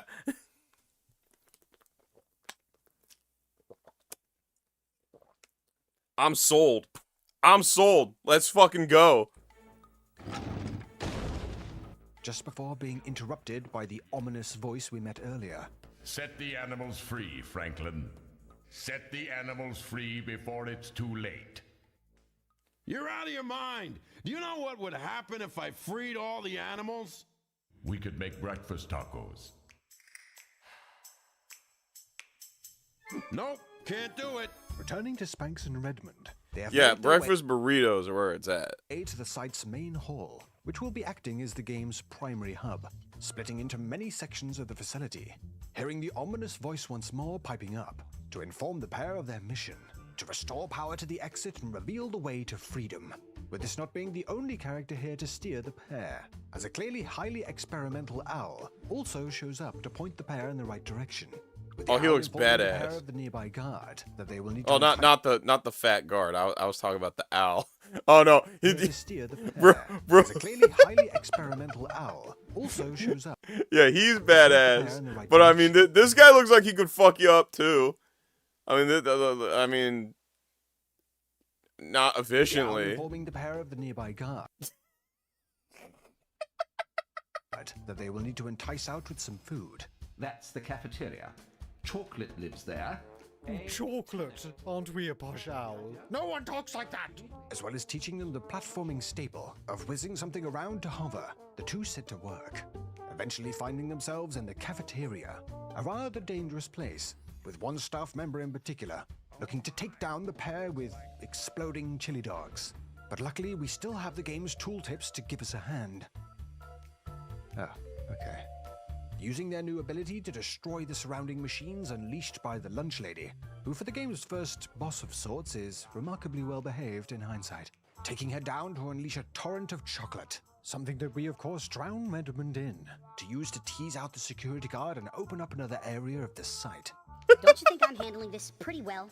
Did you know a weasel ate my mother? Weasels eat everyone's mother. Now with a goal to power up the exit. What is this dialogue? We were complaining about fucking High Guardian Spies dialogue, but what is this dialogue? Cause I like it. This one's fun. I'm enjoying this. I'm enjoying this a lot. We definitely playing this on stream. We definitely gotta play this. The pair must head first over to the endurance wing, once again filled with lasers, oddball scientists.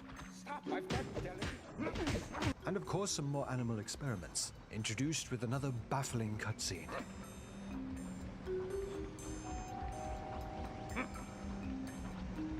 Why? With these animal experiments, including some more monkeys, that when realizing we find out are apparently poisonous. Safe to say They're that I've never seen that covered on They're wild melting documentaries. him. This monkey has a sore, which is genuinely disturbing.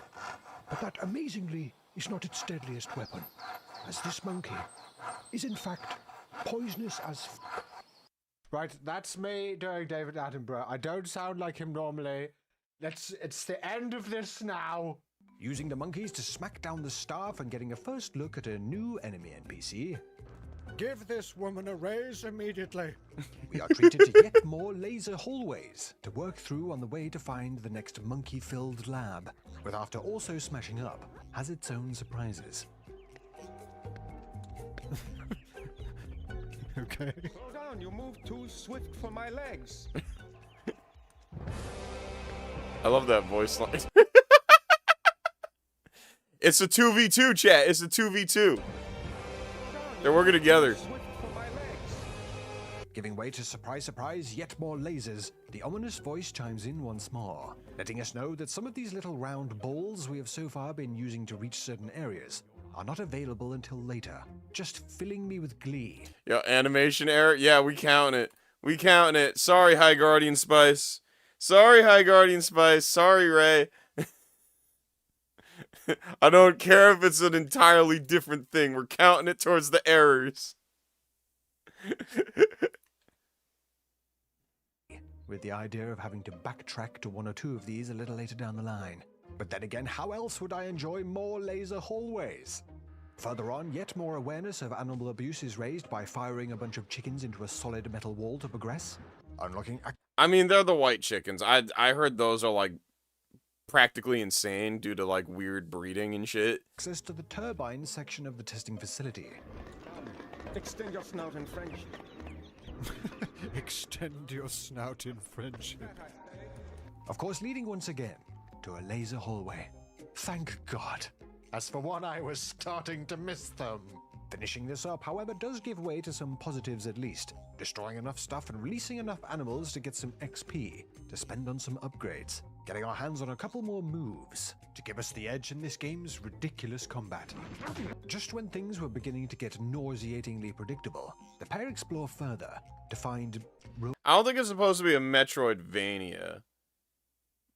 I think the levels are maybe just, like, kind of backtracky. Roman Polanski, of all people. Oh my God! It's Roman Polanski! Get him! An epic chase then ensues, through more laser hallways to catch up with Roman Polanski, leading them through the robotics wing, and encountering without a shadow of a doubt, despite its dramatic introduction, the shittest security robots in human existence. Yeah, I feel like the AI in this game needed some work. Yeah, I don't know who Roman Polanski. What does he do? Roman Polanski. He's a Polish French filmmaker apparently. What movies did he make? What movies? I'm gonna check out his IMDb. Let's see here. Seduced and Abandoned is one of his movies.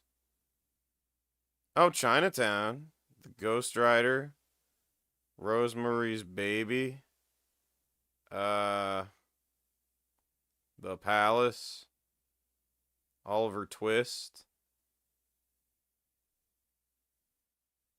The King of Ads, Frantic, Cul-de-sac. I barely know any of these. I have not heard of like half of these.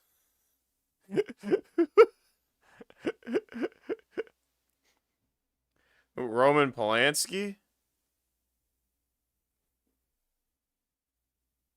Hold on, now I gotta look up. Okay, hold on, let me open the tab again. Roman Polanski controversy, I guess, or sexual abuse case in 1977. Oh, between 2017 and 2019, 4 women publicly accused Polanski of abuse. When the 3 women, god damn, yeah, that was like the Me Too era, right? So he was one of those weirdos who thought they could get away with shit. Seems like.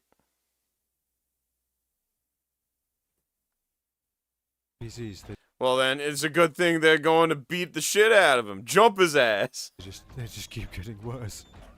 And is it me, or does this machine sound like a dog trapped on a trampoline? With this making the exploration of the robotics area a breeze, not needing to really even factor in the hilariously crap attempts to slow us down. Yeah, I feel like that's just the AI in the game being shit. So jovially incompetent in my entire life. He's shit, but he doesn't care. Making progress tracking down Roman Polanski. What? Battling through more of the ventilation area and encountering some slightly more competent enemies. Oh, the hamsters ain't fucking around. Crying. The pair then find themselves witnessing some sort of evil experiment firsthand, peering in to see a nurse and a bloke that looks like he should be advertising some kind of sour candy, preparing to deliver some shock treatment to a hamster, with the nurse intentionally leaving the machine unplugged and encouraging the animal to put on a good performance.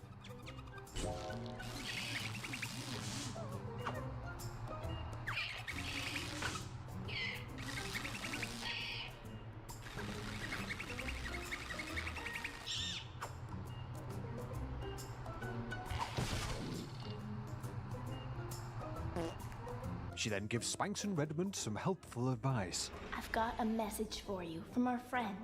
Skedaddle to the power center and get that elevator working on the double. We'll see each other And make sure to again. jump Roman Just don't Polanski. get caught. Now with another ally on side.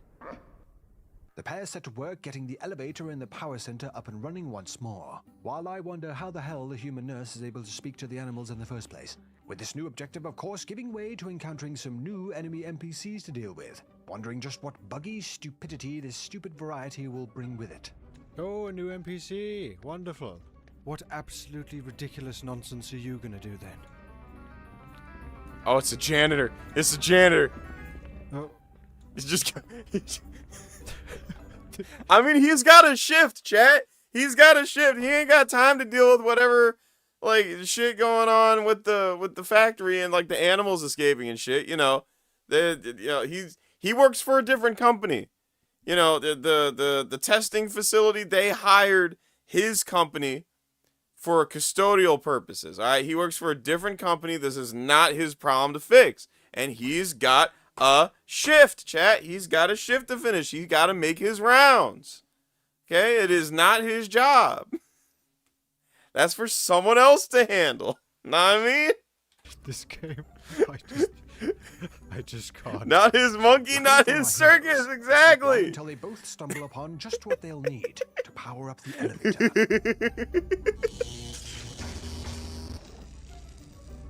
You know how to read English? Yeah, me neither. Using the eels and another dose of helium to make it to the top of the robotics area and power up the elevator. Amazing, incredible, absolutely astounding. Let's see the other one. Excuse me? Oh, I'm sorry. I didn't realize you could hear me. Has something happened? Power to the elevator. We restored it. Super excellent.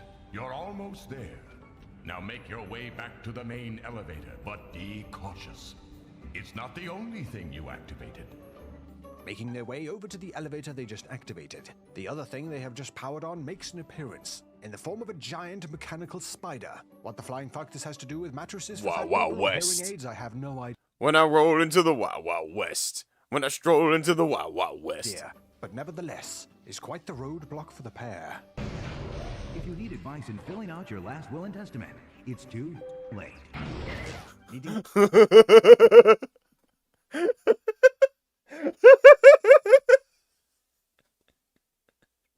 I like the writing in this game.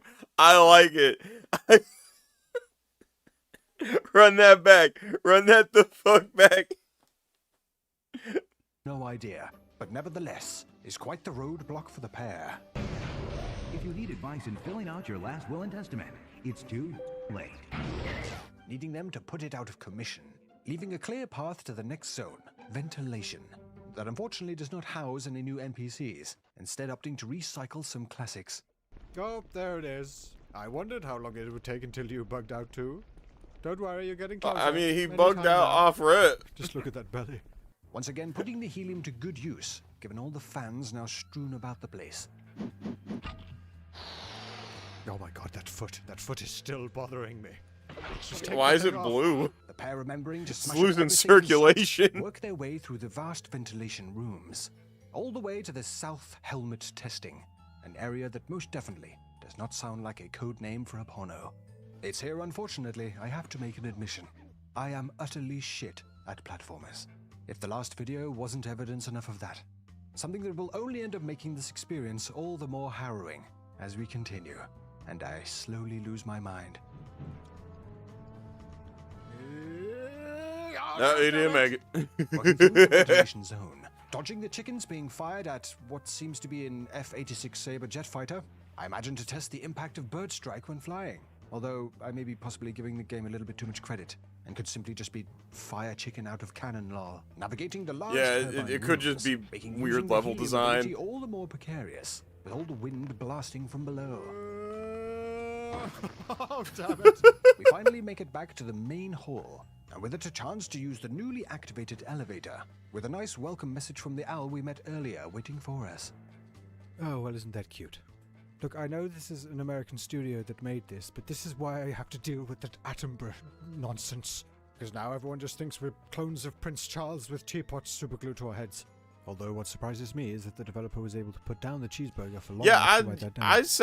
I said something similar Taking not the too long elevator- ago. It was like this definitely give me Twin Sanity vibes. Like not even just the way they work together or the mechanics or anything. Like the aesthetic of the game, the graphics of the game remind me of the shit too. Down to the main elevator. Twin we just Sanity brought was back dope. online. The pair are in high spirits as they wander the halls marching towards freedom.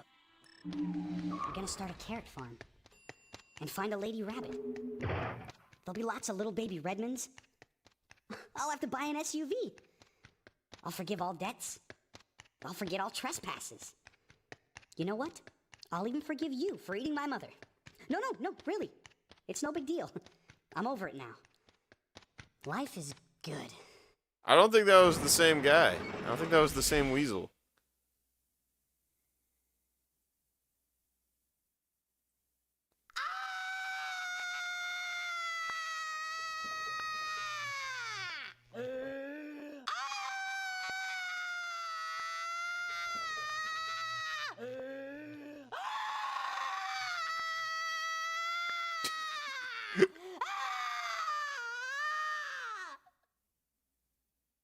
Well, Redmond, I have to admit it's quite the achievement, making yourself look like the weird one when stood next to and literally chained to this. Battling back most of the security forces.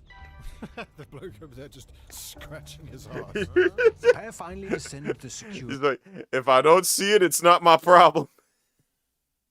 The elevator, only to be greeted by the nurse they bumped into earlier, who has quite the reveal for them. Time to meet the man behind the voice. No. Oh, it's a monkey. Sure. It's here we meet Enos, the first animal brought to the facility, and one that, following endless poking and prodding, only has his mind left. A mind that he has integrated into the facility's systems. You said that if we took that stupid elevator all the way up to the top, there'd be an exit. I never promised you a rose garden. I promised you freedom.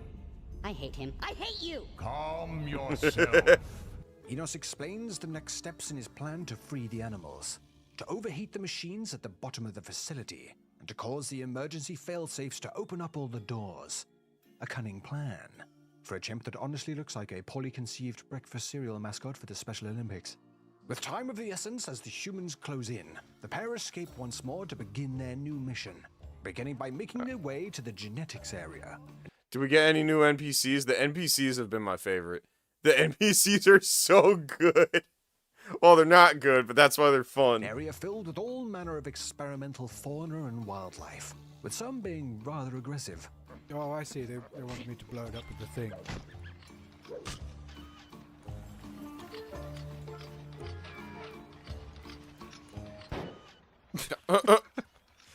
Nailed it.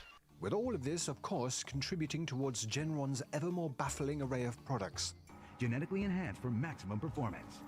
Genron Hyper Snacks will cure every ill. Hyper Snacks will make your skin glow. Hyper Snacks will carpet bomb your mouth. With flavor. With genetics leading nicely into the packing area. Of course, with a new area offering up... I also like the advertisement voice. The advertisement voice has also been good. Another round of terrifyingly formidable NPCs. Oh damn, he's like pulling a moment 37. He's like parrying every move. Moment 37. NPCs that in the packing area somehow are managing to set a new record for Whiplash's insanely terrible enemies. Go on then, mate. An NPC that managed the trifecta of stupid. Setting himself on fire, falling on his arse, and then bugging out on the terrain. With this being a record that incredibly... All I was missing was a banana will be peel. knocked out of the park later on. Working through the packing area while of course failing epically while doing so. Attempting to figure out... Oh my god, where get the better at machine video is to games, progress, Mitch. Getting baffled at a hanging bunch of boxes that you can't interact with or land on. Sat at a dead end, leading me to running around... Animation error. Okay, we can't keep including all these animation errors towards High Guardian Spice for a different game, for a different piece of media. We've had up to 3. We ain't even watched High Guardian Spice on stream yet. We ain't even watched the next episode on stream. We already got 3 that we've included from this game. Nah, we've included 3. I know. The fuck we can. Fine. You twist my hand, chat. Twist my hand. Twist my arm. I don't know why I'm saying hand. The phrase is twist my arm. I don't know why I'm trying to figure I don't out know what what the the hell fuck is going on. Oh my god, where the f am I going? I miss them constantly. I know. Robots are still shit. Getting booted in the face, having a whale of a time with more of my laser buddies, and finally going completely mad and just trying anything when...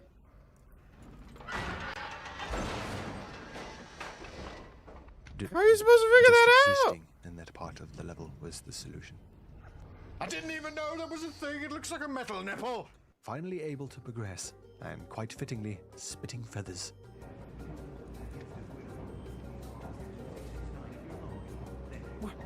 What does that even mean? The pair at last make it to the next zone. You can call it Tekashi 69. With its, of Oh, look course, at all the Mountain accompanying Dew. baffling NPCs. That motherfucker waving at me. With the acid zone being at least a fresh area to navigate. Well, mostly. Oh my god, I just found my new favorite room. While of course having some rather oddball methods of progression. With an example being Spanx apparently giving in to the voices and stuffing Redman into a used laboratory to back up all the plumbing and create a way to progress, not missing a beat and drowning his pal in shit. Look at that face. That is malice. They'll be using any That of is the the quite face literally of pure millions dollars malice. worth of equipment he has destroyed already up until this point, highlighting yet again that animal cruelty is wrong, unless of course you have an issue with your plumbing. Finding a way through the acid in the boiler rooms, the pair take on a hulking mass deep inside.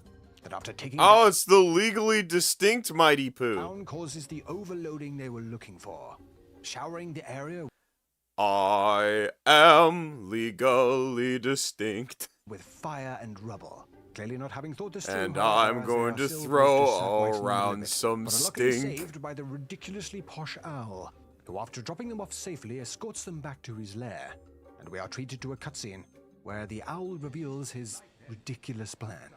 We are going to defeat the leader of the humans. And this place, here, around you, we're going to destroy it. No, really. I've got an army. I swear. Would you like to see it? Yeah. Yeah. What bro's army look like? Holy shit! Bro, okay. I was expecting some like joke shit, but nah, bro, ain't fucking around. He got a whole squad.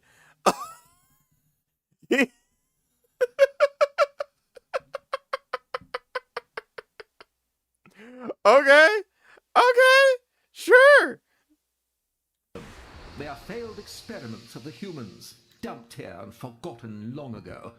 So together with a gang of ludicrous animals, and for some reason an anthropomorphic piece of crap, the owl recruits Spanx and Redman into the fold, sending them out to find the nurse and begin the plan to take down the whole company, taking them back to the labs area of the facility.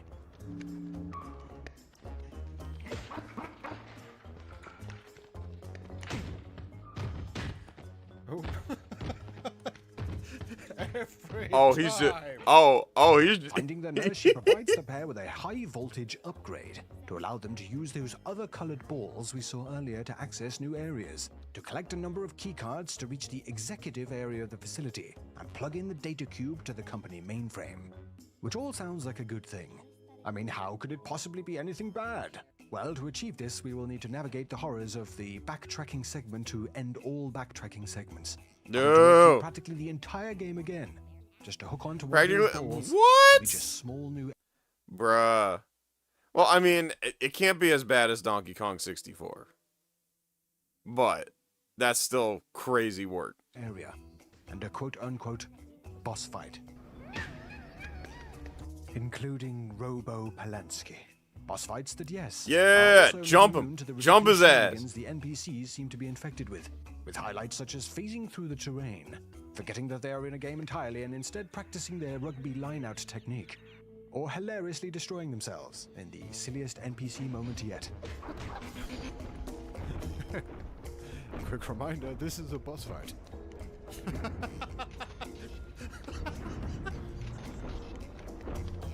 He keeps setting himself on fire.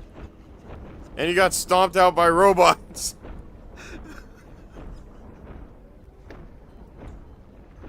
A boss fight against himself. Safe to say this took hours and hours. The boss fight was inside Using him the the whole map with time. Tiny objective icons, while attempting to figure out where these new areas were, while working through all the previously explored levels once again, platform by platform.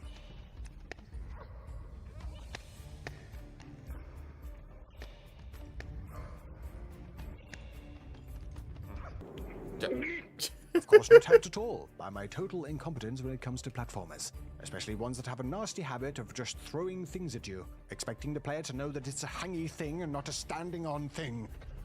Ah! How was I supposed to know?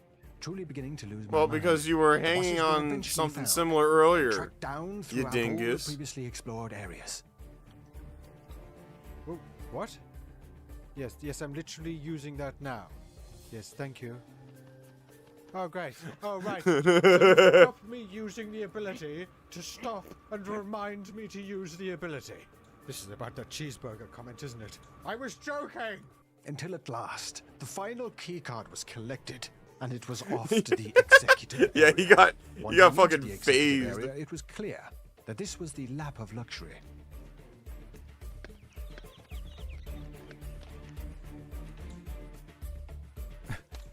Wow. And a Yeah, good chance to rack up look some at nice that. expensive Beautiful damages scenery. to add to the running total. Using all the skills we had picked up, we make short work of the executive area and make it to the higher sections towards the mainframe. Right up to the final door. Oh, how fitting. The final boss is just a giant room of lasers. Rather cathartically, They really skirting do around like their lasers. The mainframe room is reached. Not before the man himself makes an appearance. Do you know what would happen if we just up and freed every animal here? We could make breakfast tacos? Do humans go around biting children? Do humans make our oceans smell like fish? Wait, hold up. Aren't the oceans supposed to smell like fish? Hold up. Hold up. You throwing me off, game. You throwing me off. Animals gotta screw loose, no doubt about it. And that's why we gotta build a better animal. We gotta speed up evolution. Sir, you're speaking to, like, animals. Right you are, Peterson. You're fired. With defeat seemingly inevitable, the owl returns, creating just enough of a distraction for Spanx to spank in the data cube, infecting the company mainframe and breaking the binds between him and Redmond, who swiftly buggers off. I'm out of here. Leaving only Spanx to run back and Oh damn, so Spanx running solo. ultimately deal with the CEO of the company all by himself, for a time at least, until he manages to free a number of animals during the scuffle to help him out, just before getting yet another far more familiar helping hand. Never send a weasel to do the job of a weasel chained to a rabbit. Fuck it, jump his ass. Now with his buddy back, they both smash down the CEO and make an epic escape, getting to watch as the company burns from the inside. Okay, let's do it. And so it was that the mighty corporation fell, and the animals took their rightful place among the stars. And you yourself felt satisfaction brought about by an artificial resolution of a conflict. God willing, you will tell your friends to purchase this game. Or let's be honest, just let them borrow it. And in doing so... Will you shut up already? Just let them borrow the game. Will I like someone it. please untie that string from his foot? And that was Whiplash, a totally bonkers, oddly ironic game, touching on animal testing. A game with some standout funny moments, either intended or not, and one I have to admit that despite my utter incompetence when it comes to platformers, still delivers that enjoyable goofy experience that I just can't seem to get enough of, even if at times it tilted me so much. Hell yeah. Hell yeah. We playing this. We playing this. I'ma get this game. I'ma get this game. Alright. So, I ain't got nowhere to be tomorrow morning, which means I can spend a little extra time with y'all watching some High Guardian Spice. We got the Cave of Vinca. I don't know. Someone. But yeah, that's what we doing. Get a horror game. What horror game should I play? I don't know what horror game to play. That's the thing. Cause like I don't know what would be a fun horror game for stream. Like we talking like old Resident Evil, like Resident Evil 1 or 2, or we talking like some like something like Amnesia, or just any. Play mouthwashing. I forget what mouthwashing was. Like wasn't that like a game that y'all recommended me before? And no, I don't mean using mouthwash. I use mouthwash. Okay. I know some of y'all like to set me up for that.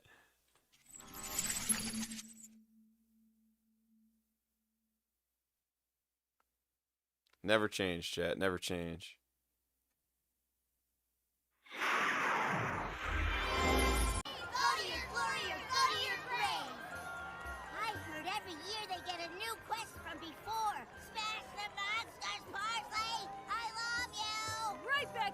Thistle. We're really rooting for you all. A ton of good that'll do us. Go to your warrior, go to your grave. Are they sharing or trying to scare us? That cave has verily swallowed up a bushel of kids. There's your answer. A bushel? The cave eats students? That sounds like a good adventure. Caves don't eat. They're sideways holes made of rocks. I wish they'd tell us what our mission was before we got there. I wish they told us what a High Guardian was before we had episode 7. I like being surprised. I like being prepared. I like being somewhere else right now. Good luck, darlings. If you die in there, I'm keeping your stuff. Thanks, Redbud. Don't fret. Townsfolk always come out to freak out the first years. We're not in mortal danger. I'm 80% sure of that. Only 80%? That's right, Zinnia. The cave's a real death trap. You've heard the legends. All of Redbud's clothes are from students who plunged to their death.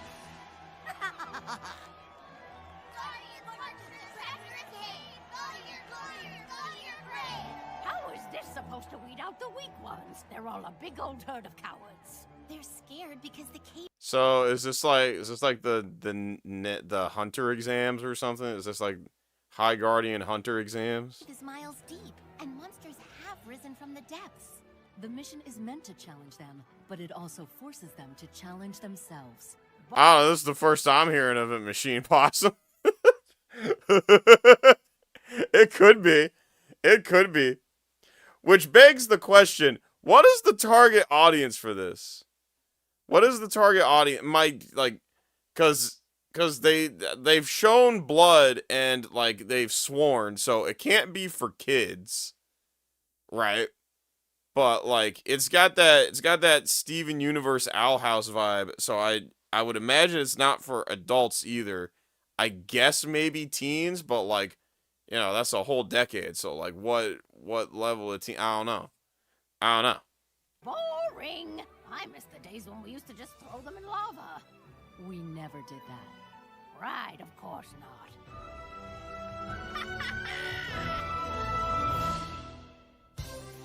Redditors. Redditors. And Disney adults, yeah. Which is crazy because like I don't think that that wasn't the market that was into Crunchyroll. They weren't the people who were getting Crunchyroll subscriptions.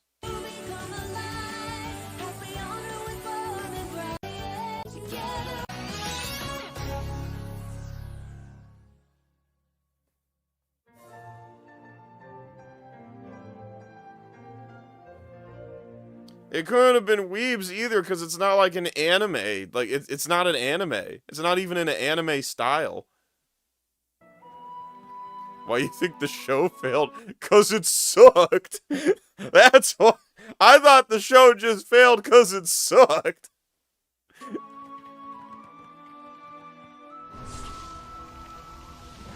Students, this is the cave. Nah, it wasn't an anime, but like it was an original production from a streaming service that exclusively streams anime.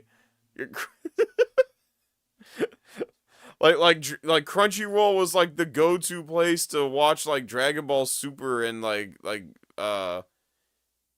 One Piece and fucking like Demon Slayer in the West. Right? And then they're like, "Oh, we got our own original show and it's not even an anime." Eva Vinca, you will descend in groups. If your courage fails you, you will forfeit your guardianship. You mean we'll be expelled? Oh, yes, immediate expulsion. I am very proud of this class. Oh, okay. That explains it, Machine Possum. That explains it. It was pitched to other networks, but they didn't want to pick it up because they knew it was doo-doo. Ted comment with the 2. The creators said it failed because of sexism. I know that's always the excuse. That's always the excuse. No, I think the show may have failed because we got like 30 some animation errors. You know, we like 7 episodes in, we still don't know what a High Guardian does.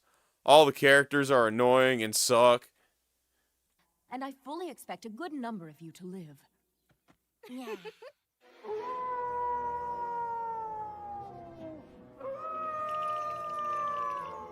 I thought it was real.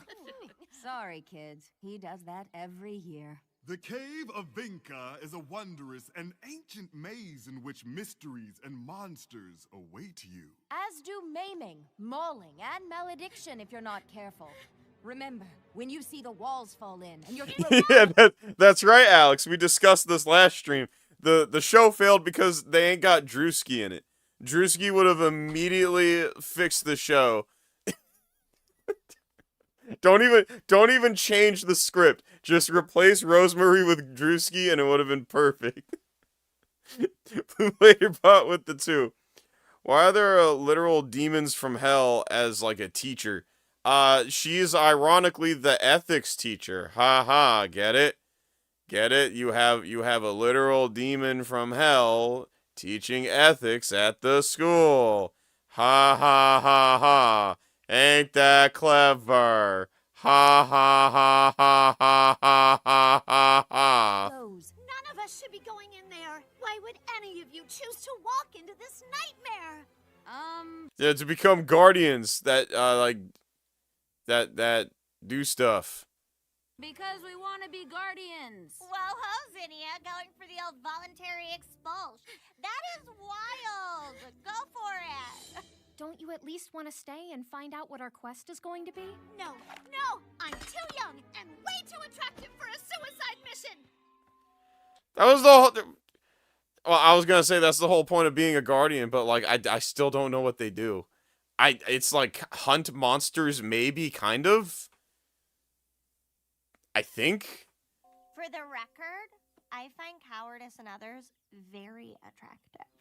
Students, your mission is to collect a vial of magical healing waters. These maps show the caves and corridors down to level 3, where you will find the spring of healing waters. There are uncounted levels below. So we just supposed to get Fiji? There's a gas station down the street. And more springs, each with more concentrated magic, but protected by monsters. Below level 3, the risk level exceeds your training. Questions? Professor Hakone, I have a question. Go ahead. Can the spring, the healing waters, what do they heal? Could they heal a tree? Yes, I suppose it could. You are ready. I've trained you more than this mission requires. May it help you succeed. May it help you survive.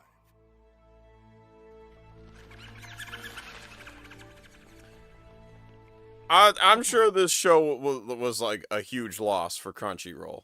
I'm sure of it. But, you know, we talking the company that, like, you know, the main place people go in the West to watch like One Piece and Dragon Ball and shit. So I'm sure I'm sure Crunchyroll is okay. I'm sure Crunchyroll's doing A-okay still. Oh my goodness, I got the hiccups now. Great. According to this map, we take 1,200 paces north and then turn right at the drop-off. East? I thought you said west. 5,000 paces east. I've got a faster way. So we'll get there first? Yeah, we sure will. Hey, Time, did you ask about healing trees for botany homework? No. Did you ask so that they'd tell us why they need it? I think we're here. Gross. What's with... No, I'm not going to explain. Why won't you explain? Because we never explain anything in this show. The ceiling. Those are roots. We're in the underside of a forest. Look! The fountain! Yeah! We're first! Yeah! This fountain's completely dry. Fuck! The teachers know? Is this a test? I bet I can convince this geezer to cough up a few drops. Is that what I think it is? It's a trapper. They're friendly, right? Blem. Oh, hey, little big guy. You're different. I liked the Homer Simpson scream. Bro got hit with the hammer. Was like, ah! Oh, hey, little big guy. You're different. Holy crud!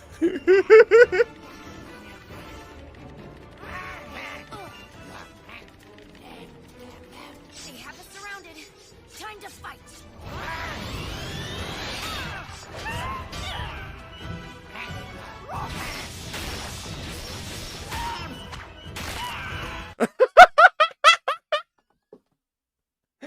That's fucking brutal.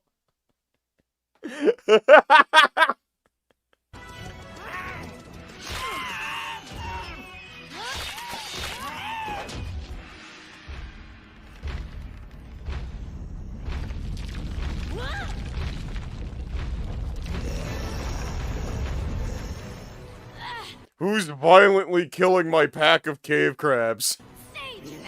Not cool, dude. What? No! You'll get crushed! Trust me!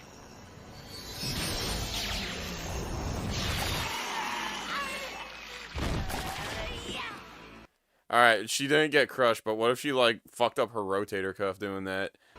Oh no! What the hell hit her? No, she got injured, but it's like... What? She was fine just now. What the fuck you mean she got cut? It would have made more sense for her to fuck up her rotator cuff.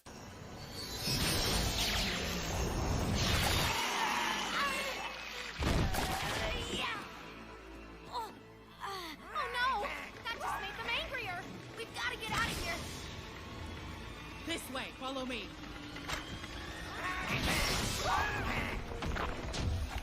Why would a trapper be evil? The well was dry. Maybe, without magic, they mutated? How do we get back up? Maps don't exist below level 3. That's here. If we want to get out, there's no way to go but down. I don't want to get out until we've completed our quest. We can keep looking. Yeah, this well was dry, but all water, magic or not, moves toward the lowest. Random As long arm as we cut. move downwards, we'll find another source. I don't know if I can count the random arm cut, because that's going to be a plot point, I'm thinking. We're not including... Bruh, if we included plot errors, this would be in the thousands already. That is a lot of... She got pinched by a crab. She got stung by a bee. Oh, hold on. It was animation. There was probably supposed to be blood on the pink hair. Maybe. You know what? Fuck it. We counting it anyway. Just out of spite. just to spite it. Trapper blood on you. Great swordsing. Thanks, Parsley. No, it's a. Nah. They just mentioned it. They just mentioned the blood. It's a plot point. It's a plot point. We skipped episode 6. Did we skip episode 6? We might have skipped episode 6. We'll get back to it tomorrow. Let's watch this one first. Can you slow down a bit? Come on, Rose. Don't fizzle Oh, what was the other error? You're our morale, except louder and so much more gassy. Okay. Cut me some slack. I can't just yell all the time. No, that's what you do, Rose.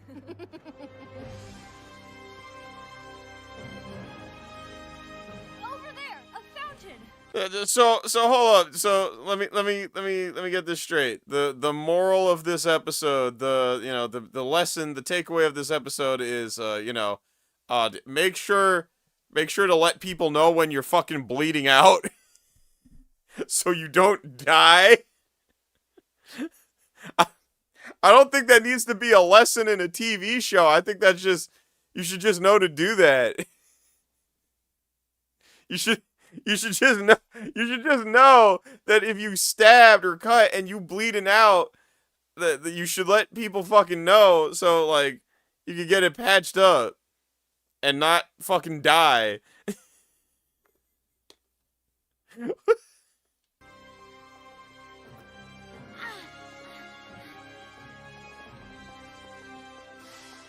That is Vinka. She liked to crash parties and turn her suitors into wine. And drink them. Weird way to spend your time. Based. I got this. Magic water, coming up. Ugh, for crying out loud. Okay, let's just move on. Yeah, it could also be infected. Rose, In fact, I think it is infected. Triple B with the 2. Rosemary would get bodied by a Star Wars youngling. We don't know anything about her fighting expertise, really. All we know about her fighting ability is she's got a sword and she swings it around and hits shit sometimes. You know what I mean? Like, it's not like they go into any, like, technicalities in the battle. It ain't like there are any battle mechanics in this. Come on. No, something's wrong. Rose? Oh no, she's hurt. No. She's been bleeding for like an hour. No. Sage, I'm fine. I asked you to drop the trapper on me. Again, I still don't know how she got cut by the trapper. It never showed her getting, like, it showed her getting cut, but we don't know by what. I don't even think it was by the trapper. The trapper ain't even touch her. Again, it would have made more sense if she, like, dislocated something or like, overloaded a joint or a muscle or something due to the weight. What's going on? Is this a surprise party? Oh, what's this? One of the legs stabbed. Nah, I looked. I ran it back to look again. Nothing touched her. Nothing even touches her. Where are we at? We at 10:17. I'm gonna run it back to the point with where the trapper lands on her, right? So that's at 7:50. So remember 10:17, guys. Watch. They're queen! Shoot it! What? No! You'll get crushed! Trust me!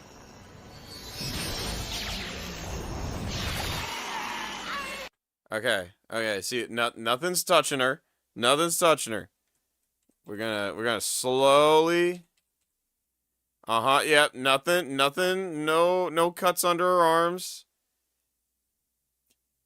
Actually, it don't even look like the crab's in the right spot from, like, you know, shot to shot. Yeah. Like, look at just barely missed, chat. Look at that. So close.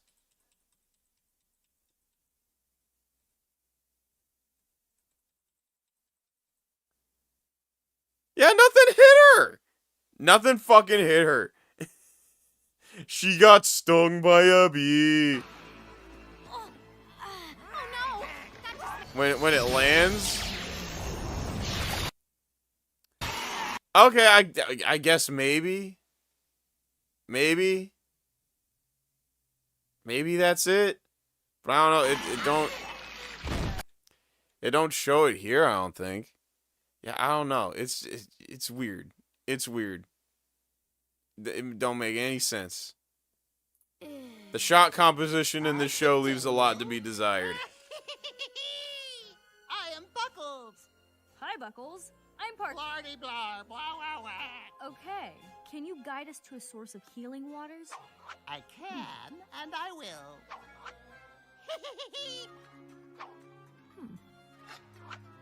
Leftward and rightward and straight down the middle. I'll aid in your quest if you answer my...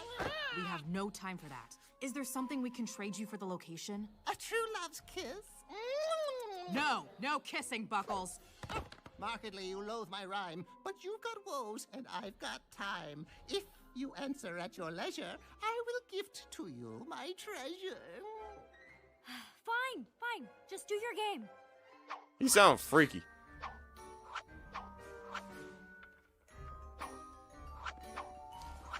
You gotta ask the fucking riddle, dude.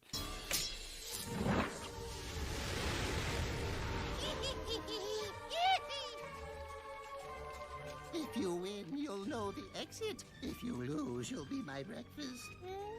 That was barely a rhyme, Buckles. Okay, but I'm serious. I do eat people. What am I? That's the riddle? What am I? You're Buckles. Oh, I'm sorry. You lose. Buckles will feast tonight. You didn't tell me there were 4 Buckleses. There's 4 of it. She's right, isn't she? You're pretending to be a single whatever you are. Come out, all 4 of you. Our treasure is now yours, but you're mortal, so we win. just throw it at the unconscious person.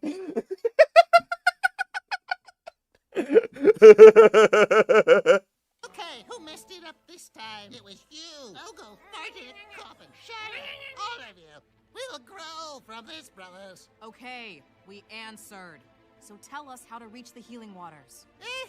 Stay still.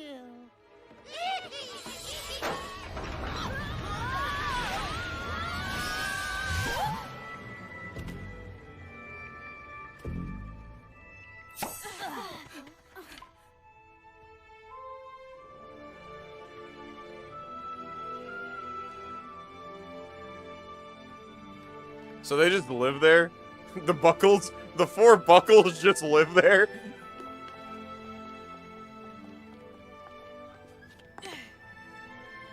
Whoa. This entire cavern is made of diamonds. Rosemary! We found it! We can heal you! You are unconscious now. Yeah, just dunk her. Just dunk her.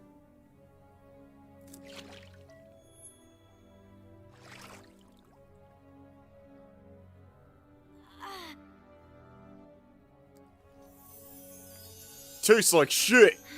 Rose? Say something. Oh, hey. Sage. Alright, now you gotta fight 2 ice golems. I think her dungeon's malfunctioning. She's still delirious. No, you guys. I mean it. Dare to plunder the sacred fountain. Your mortal hands are a poison. Draw your weapons. Prepare to die.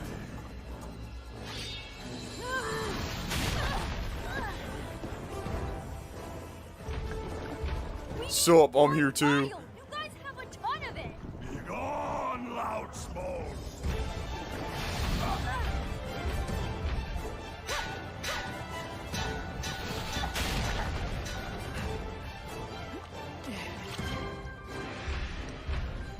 You shall not siphon the sacred waters of Inca.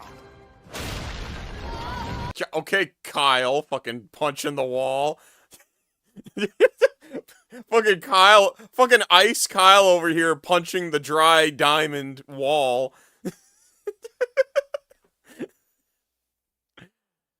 Let's see here. Triple B with the 2. Who's worse, Rosemary, Ethan, or the Kai from Dragon Ball Super? I forget who. Oh, Ethan from what's it called? Gamer something. Not Game Theory. Control Alt Delete. Oh my god, it's been so long. Bruh, it's been so long. Honestly, you know what? I'ma say it, Triple B. Ethan's still worse. Ethan is still worse. You know what? Because now all the memories of Control Alt Delete are rushing into my brain, right? So like now that I'm thinking back on it, yeah, Ethan was worse. I'ma keep it a bean. Ethan was worse. If we keeping it a hundo, Ethan was worse. The Lost Comic guy, yeah, because we reacted to Control Alt Delete, and I made a video about it, like late 2024. It's on my channel somewhere. If you scroll down far enough, you'll find the Control Alt Delete video. It was a fun time. But yeah, Ethan was the worst. Ethan sucked. Honestly, if we talking like, if I had to be stuck with Rosemary or Ethan, Rosemary would be much better. She would be much better to deal with, cause Ethan wouldn't even like cooperate.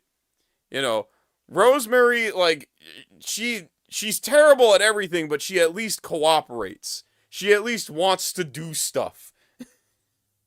All Ethan wants to do is eat chips and game and not even, like, be good at it. Our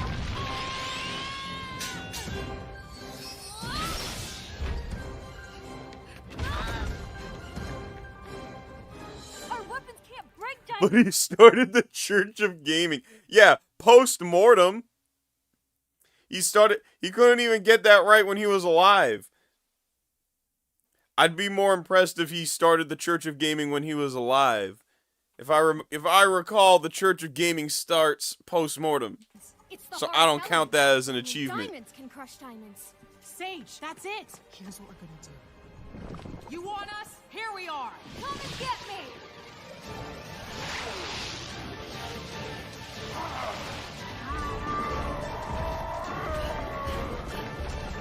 Oh, okay, they're gonna have them run into each other. Oh, or just the walls. Yeah, have them run into each other.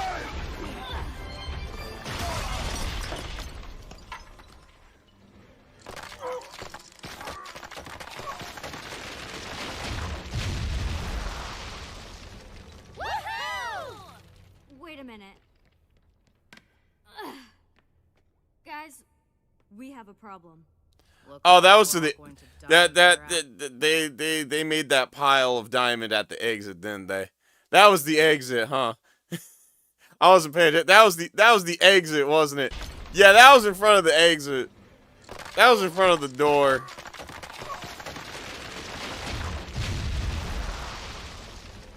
That was the only way out.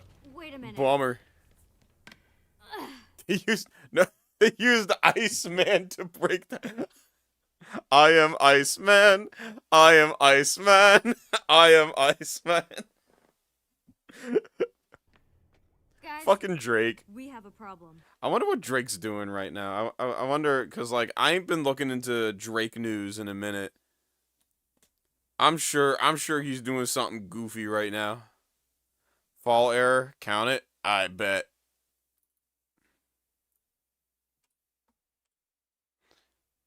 I like how we artificially fudged the numbers. It's funny. And besides, I remember that we added 4 arbitrary errors from other shit. I'll remember that. Looks like we're all going to die here after all. Yeah.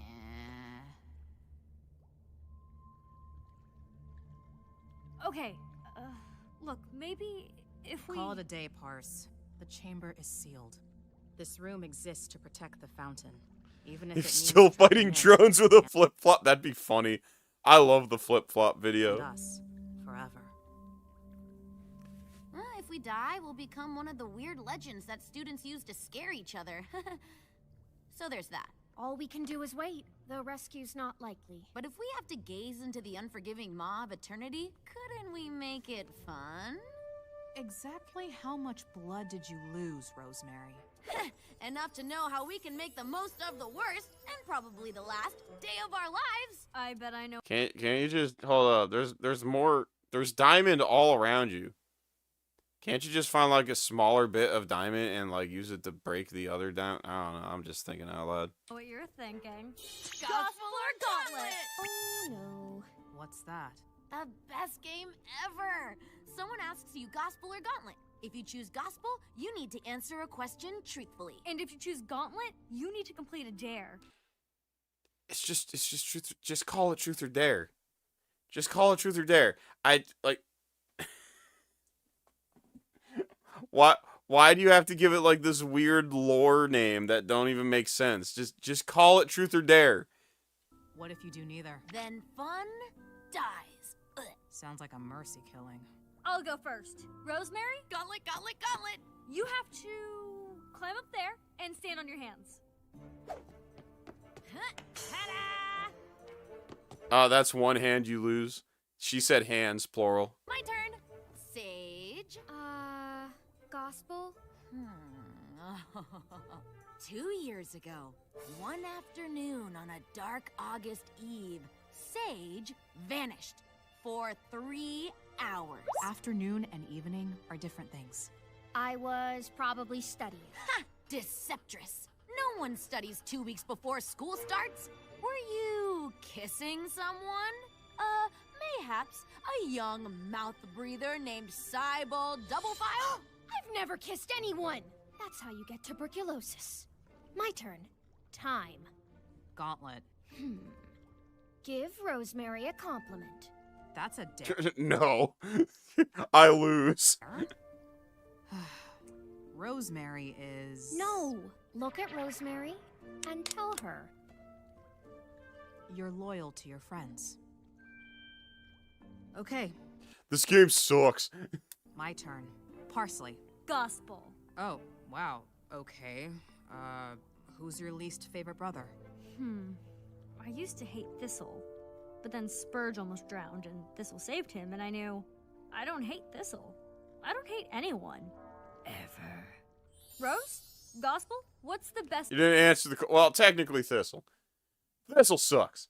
gift you ever got? Flowering thorn for sure. My mom was a great gift giver. Was? I thought she was just... Lavender's missing. Yeah, sorta. Off on guardian business. She has been. I don't know. She got lost during a storm, or I think like some Nickelodeon slime like took her or something. I forget what happened. For 4 years. She went off on some mission. I figured she'd be gone for maybe a month or so. But she never came back. And I never got that milk or cigarettes. I wish I'd known. I would have said goodbye louder. I'm sorry, Rose. My dad's gone too. We all had to flee the fairy woods. The rivers dried up.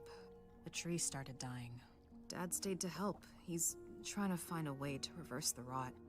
He and my mom, they had a big fight about leaving. She dragged me to Lingarth. The woods are dying, and she expects me to just sit there. I agreed to go to the academy to get back to my dad, to help him save our home. That's why I felt hopeful about the healing water. Maybe it's powerful enough to stop the decay. Thanks for telling us. Ugh, I hate it when feelings come out of my face. It's okay. We're your friends. I wouldn't be able to know. I wouldn't be able to tell you. I've never really watched Ruby. I don't know. Like, I know it was like, what? It was like an independent animation on Rooster Teeth or something. It was like one of the first independent animes or something like that. It's so weird. I mean, the fountains are dry. Did they get used up? Maybe they're being ransacked faster than they can replenish. Or maybe there's only so much. Whoa there, champ. Careful with the dragon egg. They're fragile. I'm sorry, dragon egg? I thought you all knew what they... Okay. This? Oh. The fountain contains the strongest magic we've ever encountered, right? And the waters can heal and propel life forward. This is our only So dunk shot. the egg.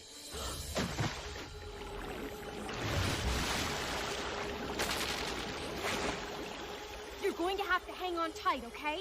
And duck. And just stay alive as hard as you can. Hang on to what?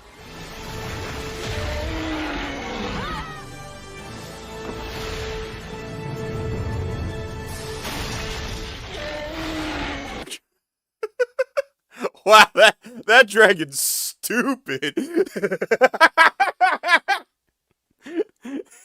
Just immediately starts bashing its head into shit, running into shit. What? Where's your depth perception, bruh? What the fuck?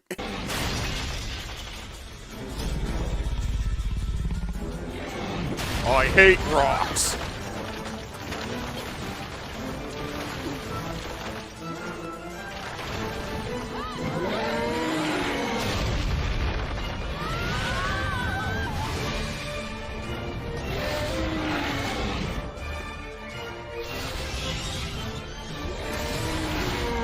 Crossover with Justice League? That's pretty cool.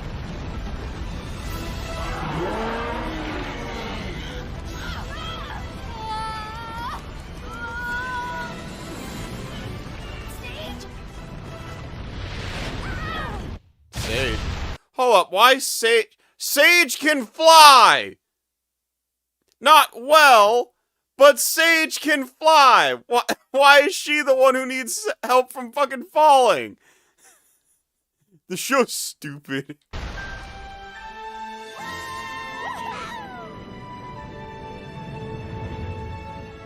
Uh-oh. A dragon flying over the sea. That's not a good sign. That don't bode well. That don't bode well. Chat. Oh, no, never mind. Oh no.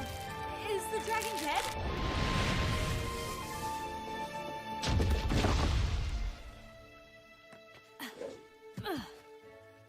I'm okay. I like him. Bye, take care. And then he explodes.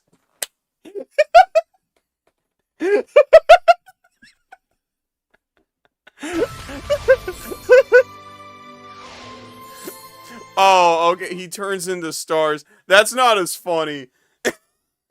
I was kind of just hoping he says, "I'm okay. Bye bye, everyone," and then as he's flying off, he just explodes.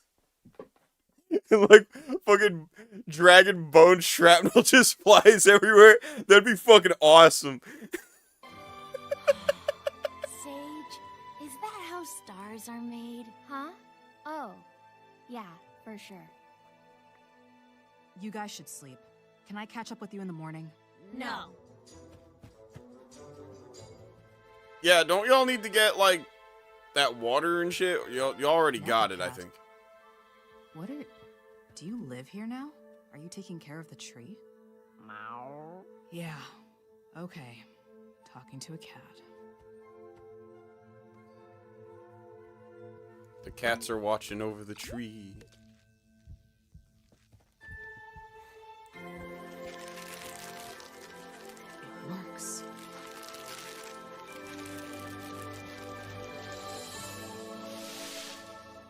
It's healed.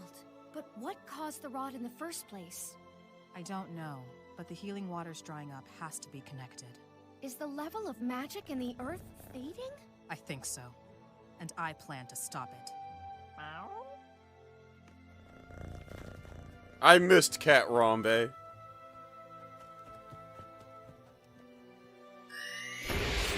They hit the spire.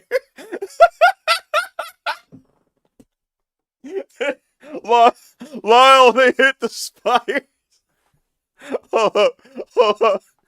Machine Possum, yes. Yes. All yes. I love that. Yes. Somewhere in Evel's lore, there, especially the volume 1, there is Evel's alt universe, Zack and Lyle. And they geeking out over the Lyle, they hit the spires, wake up! They hit the spires! Oh, that's mad funny. I love that.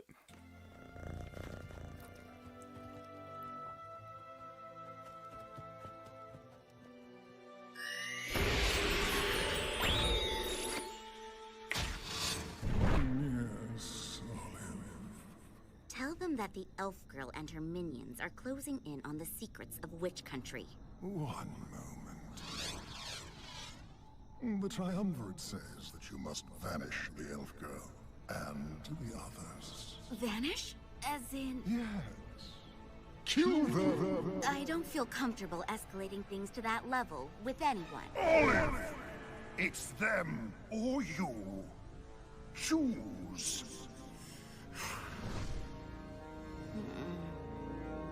JPEG era, count it. We count it.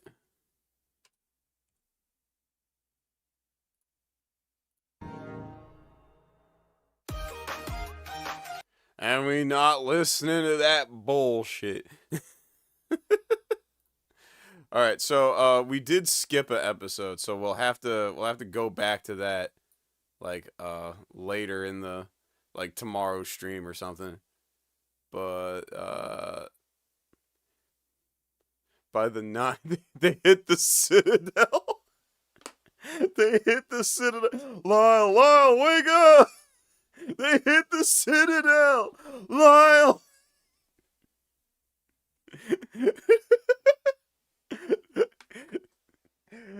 President Astro's dead! Lyle, wake up! It's a national emergency. I like that. Oh, well, that was a fun stream, chat. That was a fun stream. I'ma be here tomorrow at 8 o'clock p.m. Eastern Standard. So, you know, if you want to watch the stream, you know what to do. We'll probably do more High Guardian Spy. Well, you know what we need to get to? What did Samurai Cyber Squad, I think it was called? Someone recommended something called Samurai Cyber Squad. I'm gonna look for that tomorrow. And then we might start that as well. Superhuman Samurai Cyber Squad. Bet. We might check that out. Alright. So be ready for that. Oh yeah, and more Russian Pokedex. For sure. We need to get back to Mystic Knights. So we got a pack. I can't talk anymore. I'm tired. I'm going to bed. Alright, I'm out of things to say. So I'll catch y'all on the tech deck flip side. Yeah. Sweet nectar.